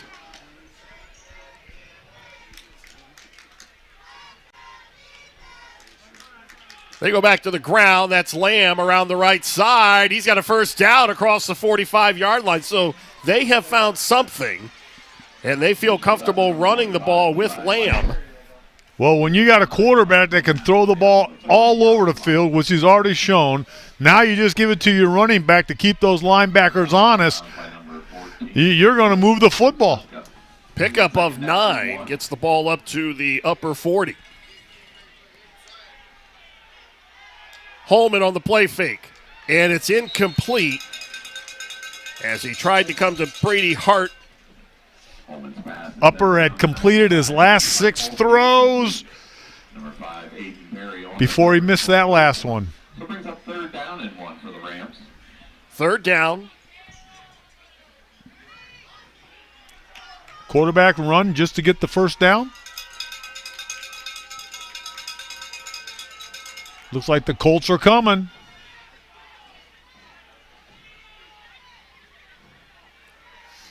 Holman with the slow count. And he drops it. And that gave the defense time to collapse on him at the 27. That is going to hurt. That's a 10-yard loss. Milo Bergholder and Caden Riddle back in the backfield. And that drop just disrupted the timing enough, and they dump him at the 27. So Upper's going to go quietly and give the ball back. Colts are going to have great field position.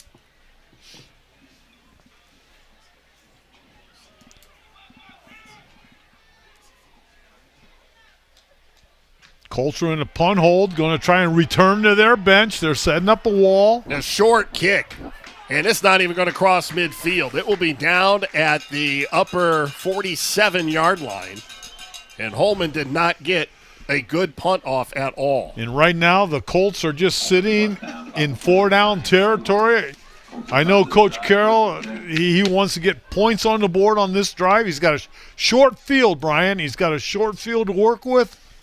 This is the first drive tonight that Clear Fork has started in upper territory. And it comes with 5:42 to go in the third.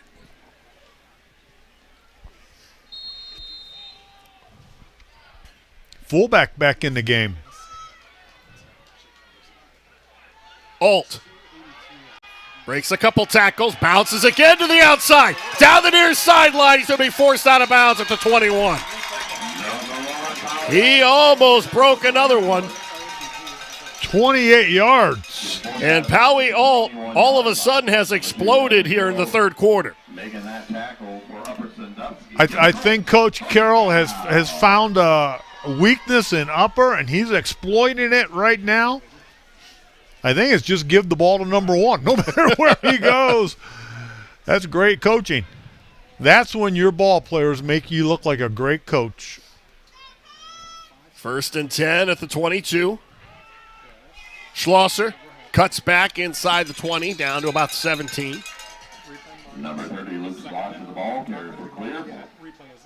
Getting about the 18-yard line. Give it to the fullback every now and then. Yes, there is a fullback still in some of these offenses. Well, Schlosser is a nice change of pace because you're so keyed on where number one is going to go, and you forget about Schlosser. Yep, and he just kind of works through the line. Total viewers. Counter coming back. Upper's ready for it this time. And that time there is nowhere to go as Robeson could not get around the left side. I knew they were going to come back with that counter sooner or later, and Upper was ready for it this time. Stop there, nice stop on it. Nathan Lewis. Also a couple on the play for Clearport. Brings up 3rd down and 9. 3rd down and 9 for the Colts. Colts with a 9-point lead. With a 3rd and 9 right now, it's either a pass or you just give it to Alt. Let Alt do what he wants. Alt as the tailback. They give it to him. Left side, and he busts free to the near side. And he's going to go into the end zone again. This run from 21 yards out. Howie Alt with another touchdown here in the third quarter, and they cannot bring number one down. He is – that's unbelievable. His last 3 carries, 69 yards, touchdown. 28 yards, 21 yards, touchdown. That's a ball game for most players. He's done it in 3 plays. Van Osdale on to attempt the extra point. It is up, and it is good. 4:14 to go. Clearport stretches their lead. We'll be back to the Valley right after this. Take a look at all the action from Friday night football right here in North Central Ohio with great analysis, highlights, coach interviews, and so much more every single Friday night right here on the OH Report.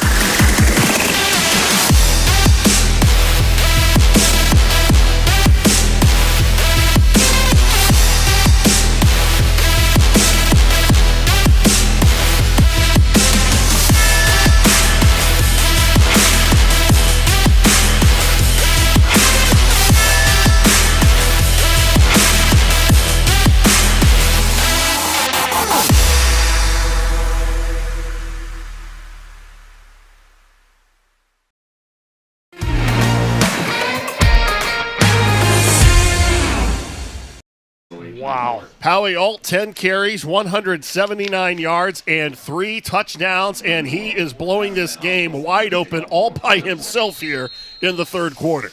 You know, Coach Carroll's got a pretty easy job. All he's got to say is give the ball to number one. Give the ball to number one. And Upper pulled to within 8 in the third quarter. And all of a sudden the lead is back out to 42-26. You shake your head. But this is high school football, and this is playoff atmosphere. Momentum shifts from one stands to the other stands. Big plays. This is an outstanding ball game. I love the big plays.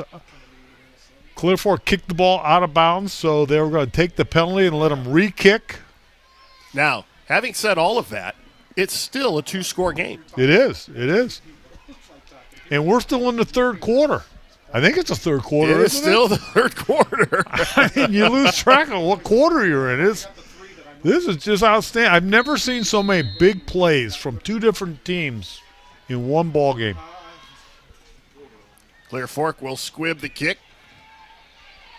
Return from the the 29. wall is set up. Coming around the near side is Lamb. He's got room, and he's finally deposited at the 41-yard line. We almost saw a kickoff return for a touchdown, but Logan Anderson saves the day for the Colts. 46-yard return. That's not too shabby. You can see the wall being set up. Here he comes.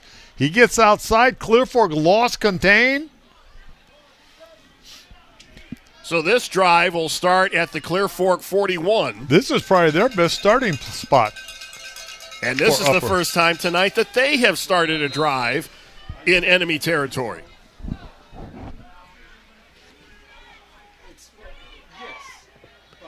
Holman out of the gun. Lamb. And he's got nowhere to go as he is dumped at the 46-yard line. The Colts were ready for that one. They tried that before. They put the 3 receivers over there, and they call that a bunch. They bunch up their outside receivers. They try and overflow the blocking, but Clear Fork broke through, made the big play. Logan Anderson wrapped him up for a 4-yard loss. It is now 2nd and 14. Air Upper, here it comes.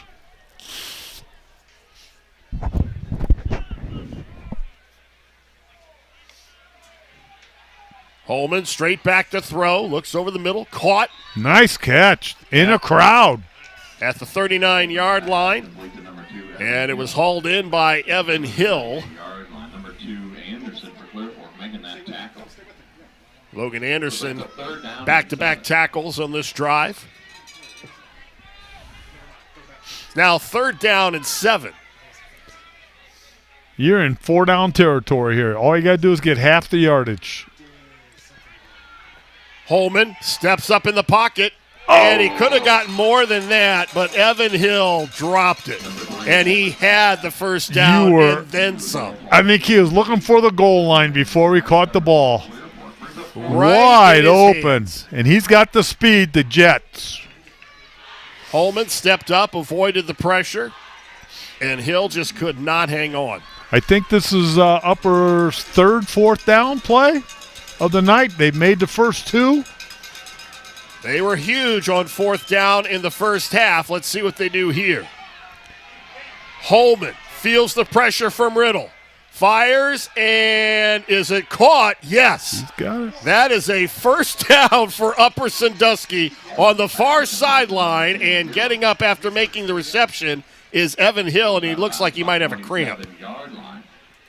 What a huge play as Riddle is bearing down on Holman. First down and 10. Nice play.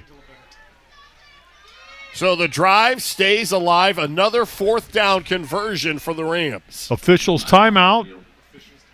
There's an injured player on the side. Looked like a leg cramp.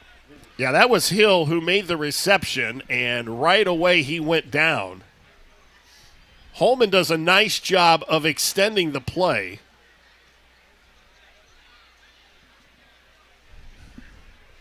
They're still tending to Hill on the far sideline.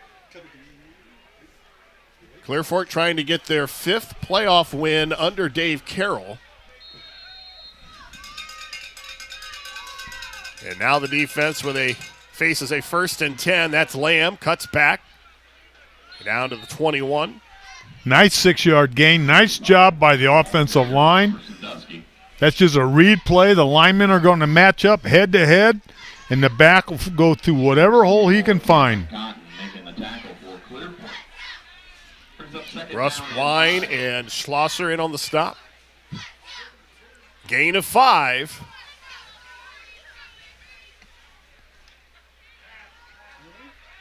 Holman again flushed out.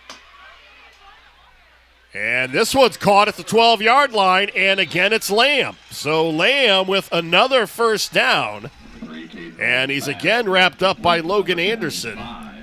But don't look now, the Upper Sandusky Rams marching right down the field as we're under 2 minutes to go in the 3rd quarter.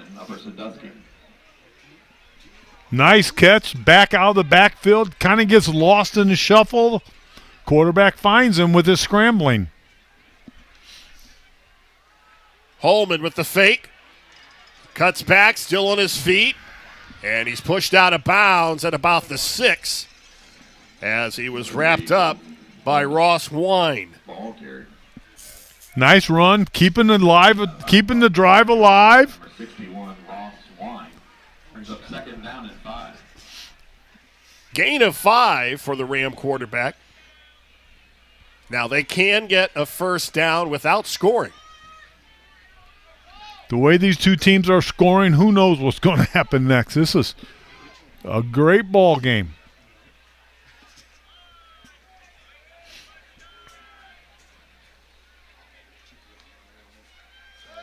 Holman looks to his left, and he underthrows Gavin Fry. Holman's pass is intended for number 5, Gavin Fry. Falls incomplete. That's his 25th pass attempt tonight. On the coverage for Clear Fork, so brings up third down. Normally throws for a high percentage, just under 61% on the season. Big third down play here. You are in 4-down territory. Holman fires, and it's incomplete as he tried to split two defenders and squeeze the ball into Ethan Hill. Tried to run a slant play, but it was taken care of on that. Nice coverage by the defense. The offense stays on the field, so the Colts will have to try to turn them down on another 4th down play as the Rams on the 4th and goal at the 6.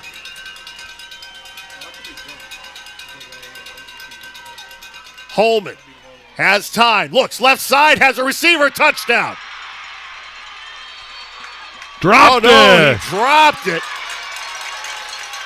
They're going to say that Gavin Fry did not have possession. Now let's see here on the replay. And obviously the official does not have the benefit of this replay. It's hard to tell. Maybe Alt did get in there and knock it away. That's a tough call. It looked like he had it initially. Alt brings his arm down, strips the ball off of his legs. You got to complete the play. And it looks like at the end, Alt just got in there, and they rule it incomplete, and the Colts defense comes up with a that huge could stop. be the play of the game right there. So the Colts will start at their own 6. Here we go! And another game of big plays. Robeson, 94 yards. But a flag is down at the 7-yard line. Actually, it was Schlosser with the long run, but I got a feeling it's coming back. Looked like there might be a hold. Oh, looked like an unsportsmanlike or blocking behind the ball carrier. Schlosser ran 94 yards, and it's coming back. Boy, Upper has been snake-bitten 2 plays in a row by penalties. A drop ball and this penalty. I mean, Clear Fork on this one. This is a huge break for Upper Sandusky. There's a rule in high school ball that once the ball is past you, you cannot block behind it. I think that's what the call was. So now let's see where they spot the football. Personal foul, Clear Fork. The line of scrimmage was the 6. That's their 9th penalty. And that was a big one. The personal foul on Clear Fork. That puts the ball back at the 5-yard line. 90 yards run. So they'll back the ball up to the 5. And it's 1st and 11.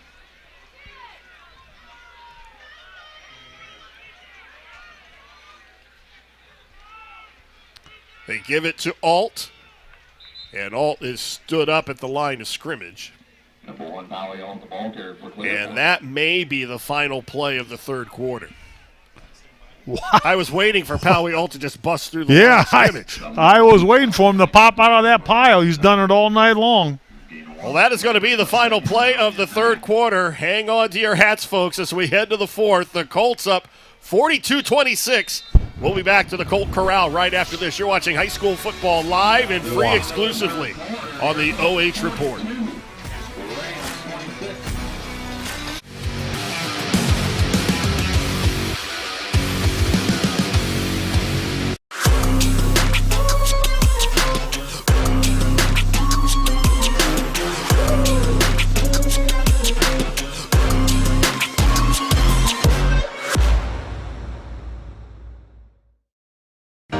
Welcome to Richland County's first artificial intelligence ATM. And if you car dance to the song you're listening to now, I will give you $50. See, that's something an ATM can never do. Oh my gosh, are you serious? Oh, we're serious. Gosh, that's awesome. Thank you. Thank you. We hope your day is a little bit better today. Yes, thank you.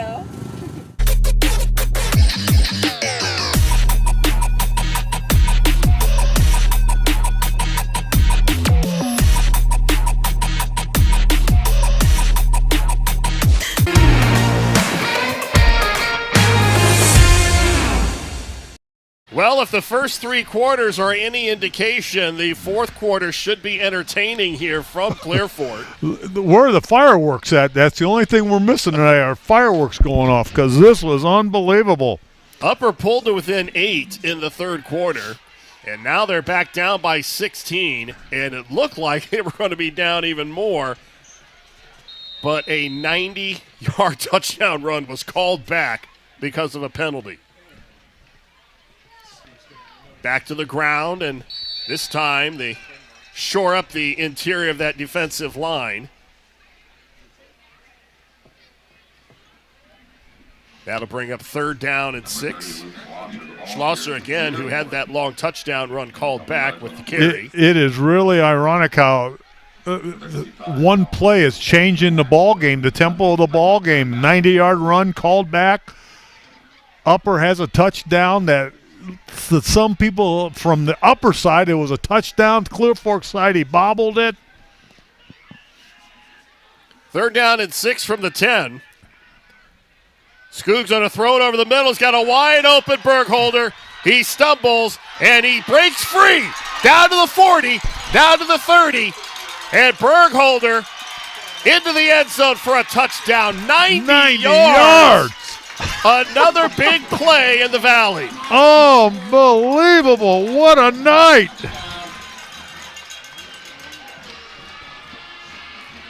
Milo Bergholder, the tight end, with a 90-yard touchdown reception.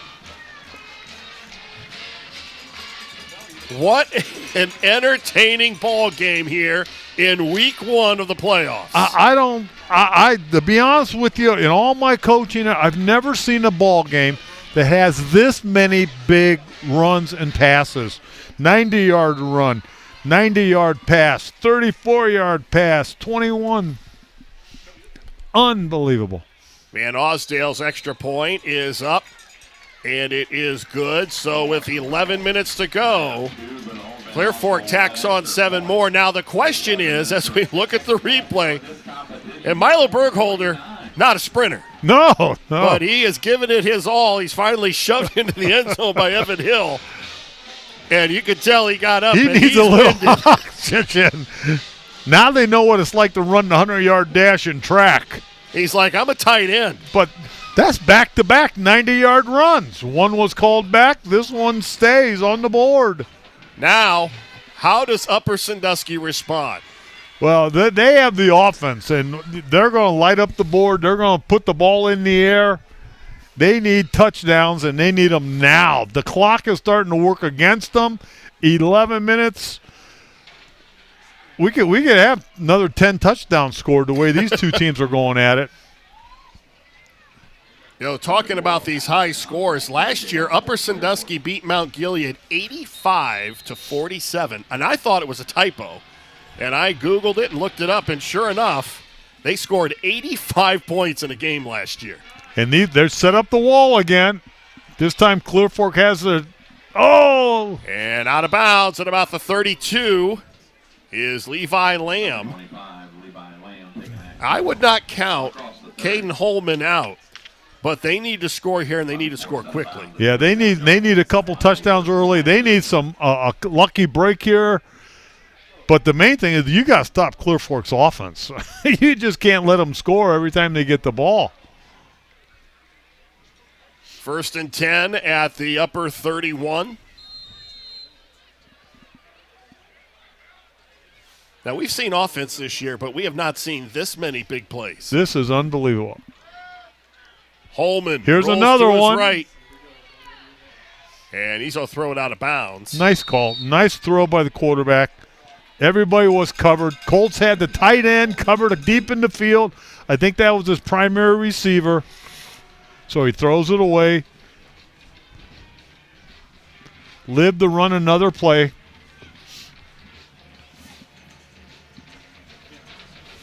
$10:51 to go. And Clear Fork trying to advance. I don't know if we can get a score of the Elyria Catholic Bryan game that is being played right now. We will try to do that by the end of the night. Holman looks right side. It's caught. And Hill down.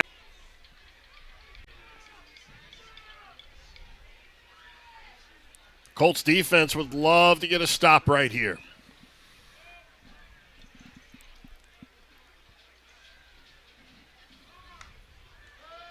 And Holman had his sights set on running all the way, and he's dumped in the backfield. Quarterback draw. Clear Fork smelled it out, blocked it, and took him down. Luke Schlosser with the huge play to not let Holman escape, and it's 4th down and 5. Decisions time for Upper. Early in the ball game, the way Colts are scoring, you need to get points on the board. You go for it. Well, the danger here is if you don't convert, you give the Colts the ball in a short field. Holman back to throw. Steps up in the pocket. He's dumped at the 32. Brennan Sellers makes the big play, and the Colts defense comes up big. That was a big play. Now you have a short field. Watch the Colts start to eat the clock up. You're in 4-down territory, Coach Carroll, and he's just going to watch the clock go down. How this game has gone? Oh. He's going to hand it, and in 2 plays, they're going to be in the end zone. He might tell his backs, hey, when you get 5 yards, drop down. Just fall down. But he's in his run formation. 1st and 10 at the 32. There. And again, there's movement on the line. Looked like Another Clear penalty. Fork tight end might have jumped. Nope, they're calling this on Upper. That's their 7th penalty. 75 yards.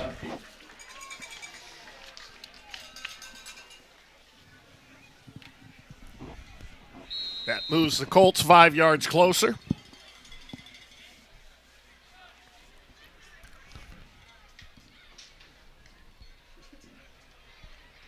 Skoog to the left. And he breaks through, gets down inside the 15, another 1st down.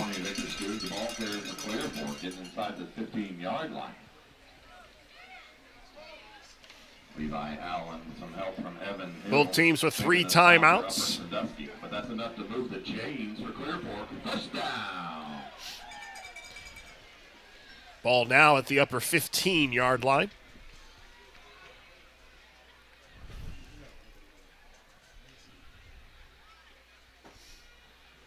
Skoog to the right. And he's brought down from behind by Brady Hart. 20, Skoog, the ball carried. One of the safest plays. Just snap it to the quarterback, let him run it. No possibility of a bad exchange. Plus, when you have a back like he is, he can score just like anybody else. And the Colts are scoring all over the place. 8:27 and counting. Now the clock becoming a factor for Upper. 2nd down and 5. Skoog to the left, and he's down to the 5-yard line. Number 20, Skoog the ball carrier. Getting close to that first down yard marker. Number 8, Carson Stallenball making the tackle for Upper Sandusky. 3rd down and 1 for Clearport. Colts are in no hurry. There was 9:10 on the clock when they started. Now it's down to 7:40.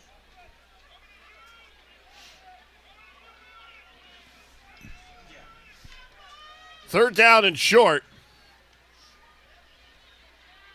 And that should be good enough for a first down. And it'll be 1st and goal. Tristan Robinson ball carrier for Clearport. Nice little run up the middle for the first down. 1st and goal at the 4-yard line. Up, make that the 3. Clock's running. Colts are going to just let it run. Take your time.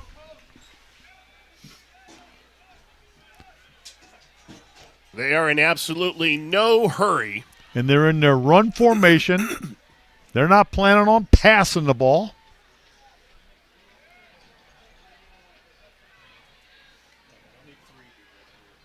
Counter. And short of the goal line. It'll Upper's be done a nice 2nd and job. goal. Upper's done a nice job shutting that play down. Schlosser with the carry.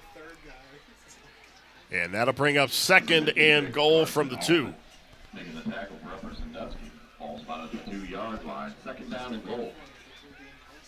Again, play clock has them down to 20 seconds. I think they're going to eat up as much clock as possible. They don't have to snap it till 1 or 2 seconds left. Coach Carroll's deliberately calling the play slow.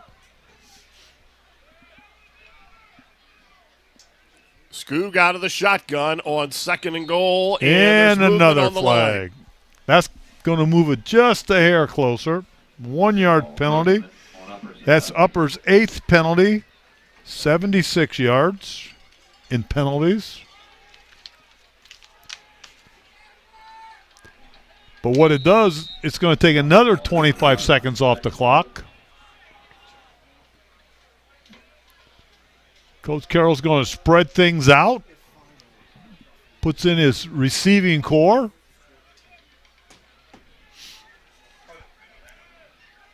He puts all, I wonder why he put all the tailback. Ball goes to the fullback. Just a hair short. Well, the other game is a final. Elyria Catholic all over Bryan, 43-0.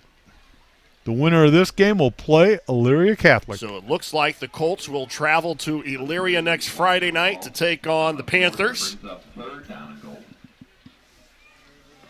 as they had little trouble with number 13 seed Bryan.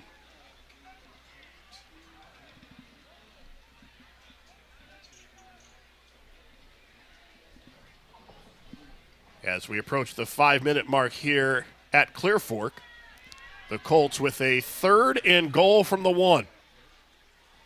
Oh, into the end zone for another touchdown.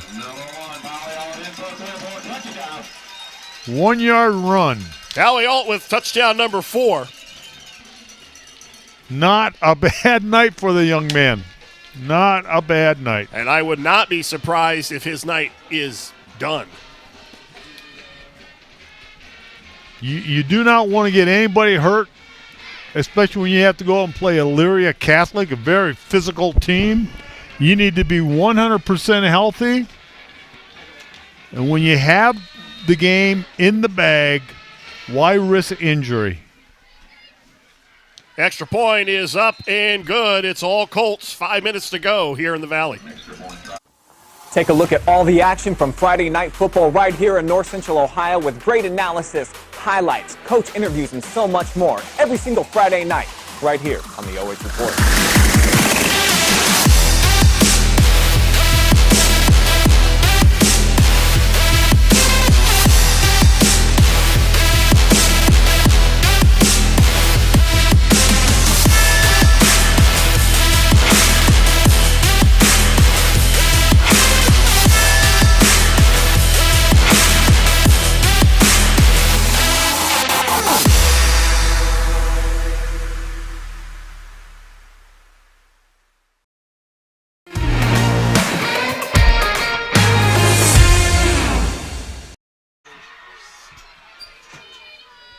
Clear Fork all over Upper, 56-26. They're now up 30.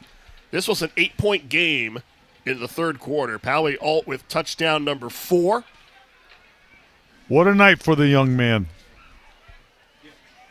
And they will take on Elyria Catholic next Friday night, who was a 43-0 winner over Bryan.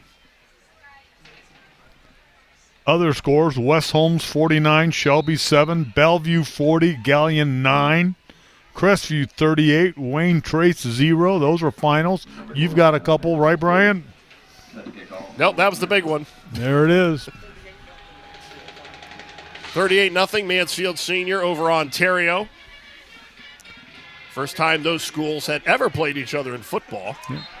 And a flag comes flying in. Not another penalty. It looks like it may be pushing the back. And now I have a feeling with a 30-point lead, we're going to see some clean jerseys here for Clear Fork. Holding on Upper. Well, the running clock doesn't start till 35.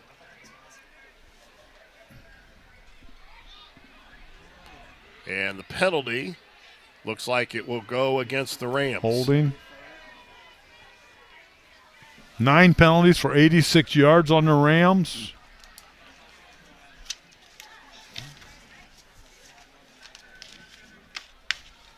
Holding on Upper Sandusky.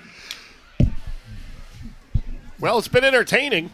Oh, very exciting ball game. Upper made it a game in the third quarter. They took the opening drive of the third quarter and made it an 8-point ball game. And big plays. I love the big plays. On both sides. Holman tries to set up a screen on the far side of the field. And Evan Hill with the reception. But I can tell you one thing. Dave Carroll and his defensive coaching staff, they will go to the drawing board. They have some things that they need to work on before they face a very good Elyria Catholic team. Yeah, Elyria Catholic's going to be looking at this game, finding the weaknesses. Another completion on the far side. And that was caught by Fry. Aiden Perry came over to make the play.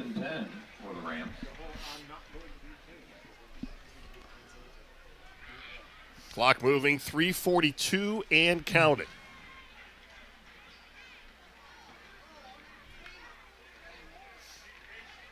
Holman, again with another screen, but Clear Fork does a nice job of sniffing it out at the 29.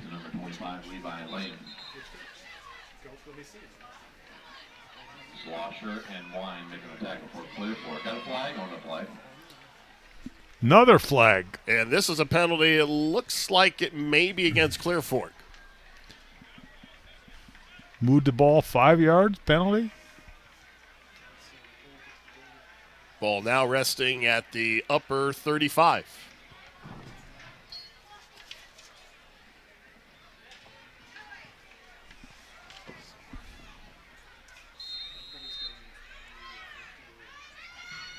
There's flags off. Now we're going to move the ball the other way. I stand corrected. We are now at the moving clock. Yep.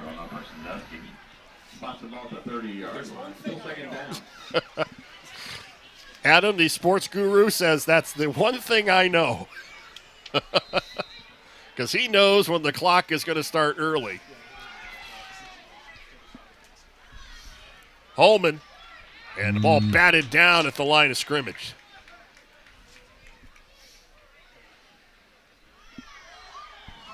Well, I'll tell you what, we talked about the defense for Clear Fork and some things they will have to work on. And Elyria Catholic's going to have to figure out how to stop the big play capability of Clear Fork's offense. Oh, I'll tell you what, they got speed. They'll match up. Clear Fork will match up with any team in their division speed-wise.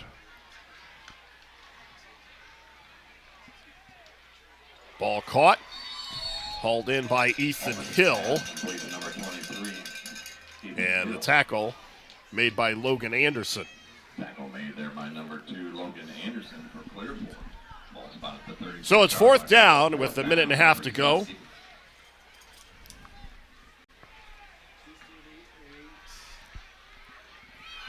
Upper should probably air it out pretty soon. 4th down.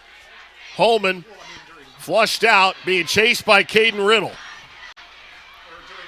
And he finally breaks free, and it's incomplete at the 40, and that should do it. They will stop the clock to change possessions, and I will be shocked if Clear Fork runs a play.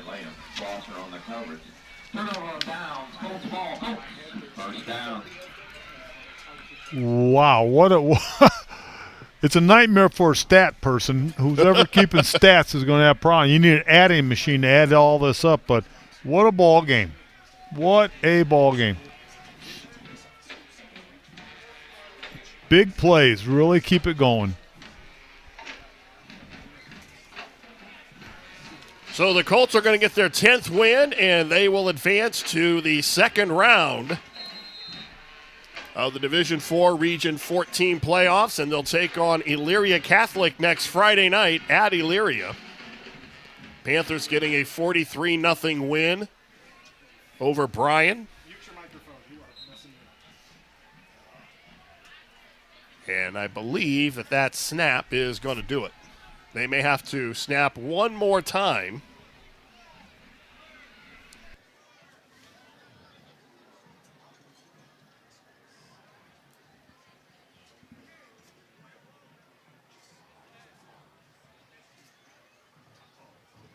Skoog will come up and take one more snap. And that will do it. As the Colts get a win in Week 11, 56-26 over the Rams of Upper Sandusky.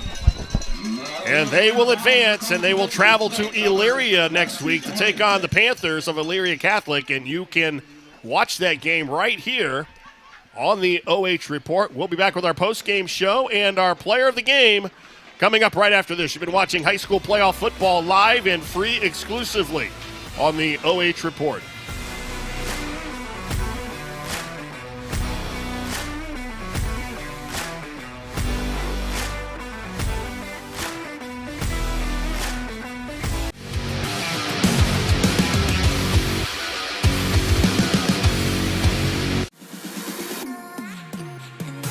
We are a church that gathers together, that builds up and reaches out.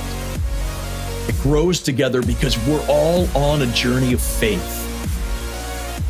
We don't slow down, give up, or rest. We don't stay within these walls.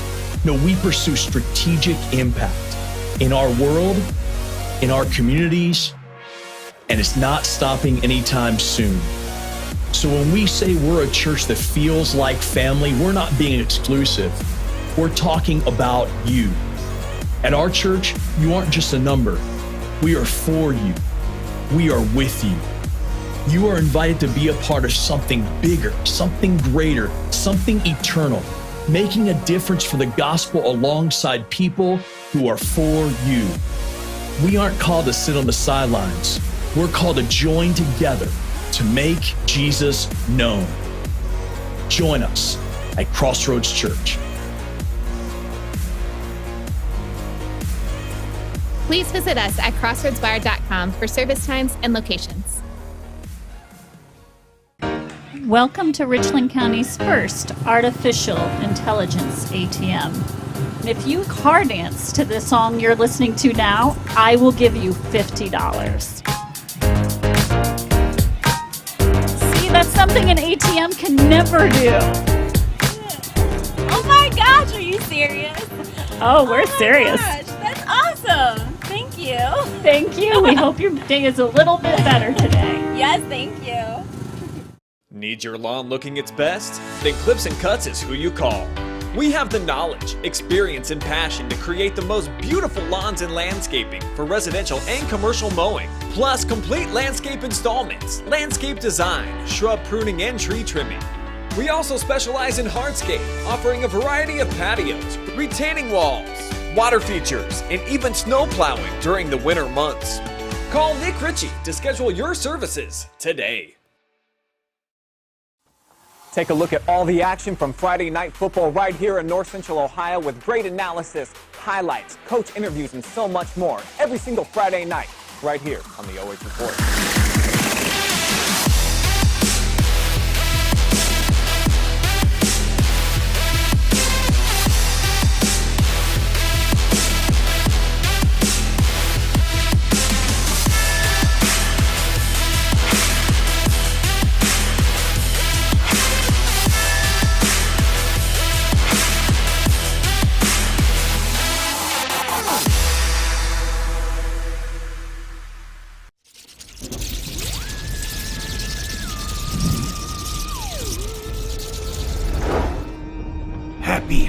Halloween.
Time now for the Quest Federal Credit Union Player of the Game. Powie Alt, 12 carries, 182 yards and 4 touchdowns. Congratulations on a big night. Toward the end of the first quarter, 1 second to go, Coach Carroll calls a timeout, and you guys were you guys kind of sputtered there in the first quarter. What was his message to you guys during that timeout? I guess he just pick out the pace and just get some points up. So just kind of just a momentum shift to kind of get you guys going there toward the end of the quarter? Yeah. Talk about what you guys saw when Upper Sandusky came out onto the field defensively. What did you feel that you needed to do to come out with a win tonight to stop their offense? Just play good as a team. The linemen did a great job blocking up front. So that just got us started and got us rolling. 4 touchdowns. Take us through that long one. As you broke through the line, what did you see and how did the play develop? I just saw the hole. I ran through. The lineman had a great blocking, so I just saw the hole and just took off and ran through it. This has to be kind of gratifying for you personally. I mean, you came here from Bay Village last year. What has that transition been like for you? It's definitely been a lot different, especially coming from the city to a country. But, to Bellville. Yeah, but it worked out great. Things have obviously worked out for your teammates, and it looks like they've really taken you in and accepted you as one of their own. That's a pretty cool story. Yeah. So do you know who you're going to play yet next week?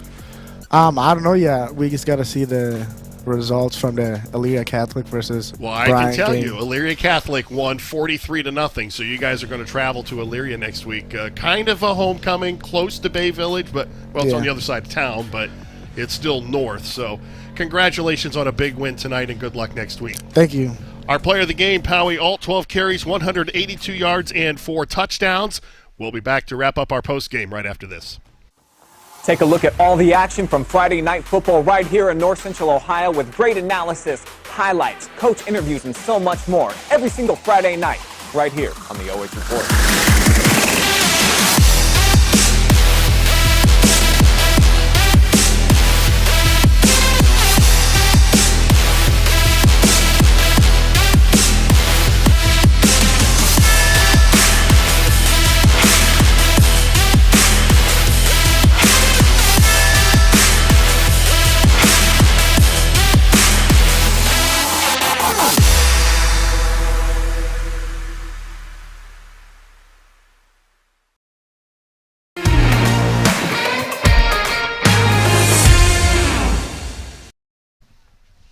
Back here now at Clear Fork High School. Clear Fork with a big win over Upper Sandusky, 56-26.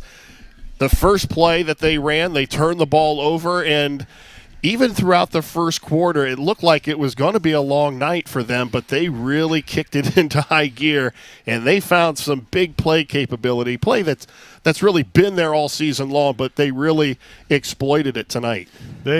What an exciting ball game. It was just great to watch the game. You got to give Coach Carroll and his coaching staff a lot of credit because, he took a timeout when I would never have called 1 second before the first quarter's over. He gave a little body language out there, and the team responded. And I kind of got the sense Powie was afraid to tell us what he really said. Yeah, I wonder what went on in that locker room at halftime because one of the things that really shocked me was the number of penalties they had tonight. And Clear Fork, we've seen them 2 or 3 games. I think 2 games. This is a third. They're not that type of team. They got some work to do. Yeah, they're going to have to shore some things up defensively as they go to Elyria Catholic, who had no problem with Bryan tonight, beating them 43-0. Let's take a look at the final numbers, and obviously a big night on both sides of the line of scrimmage for the Clear Fork Colts, and they put up some pretty good numbers. And that 56 points, 651 yards of total offense. Yeah, and think about it. They had a 90-yard run that was called back. So you had that 90 in there, we're hitting the board. But, it was a great ball game from the fans. Momentum changed from one side to the other side. Everybody was cheering. but it's tough to win down here in Nicole Corral. Well, and I can tell you two things that Dave Carroll's not going to be happy with. One are the 11 penalties, and two, they gave up 364 yards of total offense. Yeah, great passing attack. Upper Sandusky came out, they threw the ball, and we saw it early. They had some big runs. They had some big touchdowns. They're a team that's going to be doing some things next year. Well, they got their 10th win, and they're going to go on the road and look for number 11, and that's not going to be an easy trip. No, anytime you travel up to Elyria Catholic, you better be ready to play football. And if you have as many penalties as you had tonight and a turnover and you better be ready to come out right at the beginning of the ball game. So there's how the beginning of the bracket, the upper bracket, really shaped out after tonight. Glenville getting a win, Bellevue getting a win, so those two are going to match up next week. And then Elyria Catholic will take on these Clear Fork Colts. And again, the lower seed will be the host team, so Glenville's going to host, and Elyria Catholic is going to host the Colts next week, and we are going to be there. So that is going to be an exciting trip. We're going to have to Google someplace to eat up there. Well, with the win, Clear Fork is now 10-1, and they advance to play Elyria Catholic next Friday night. Upper Sandusky ends the season 5-6. The final score, Clear Fork 56 and Upper Sandusky 26. Our thanks to tonight's broadcast team. Our producer was Adam Thompson, and the fine camera work courtesy of Keaton Cooper. Most of all, our thanks to you for joining us. Once again, the final score, Clear Fork 56 and Upper Sandusky 26. You've been watching high school playoff football live and free on the OH Report, powered by BS Media Productions, the future of local sports. For Bruce Wyrick, I'm Brian Harder. So long from Clear Fork.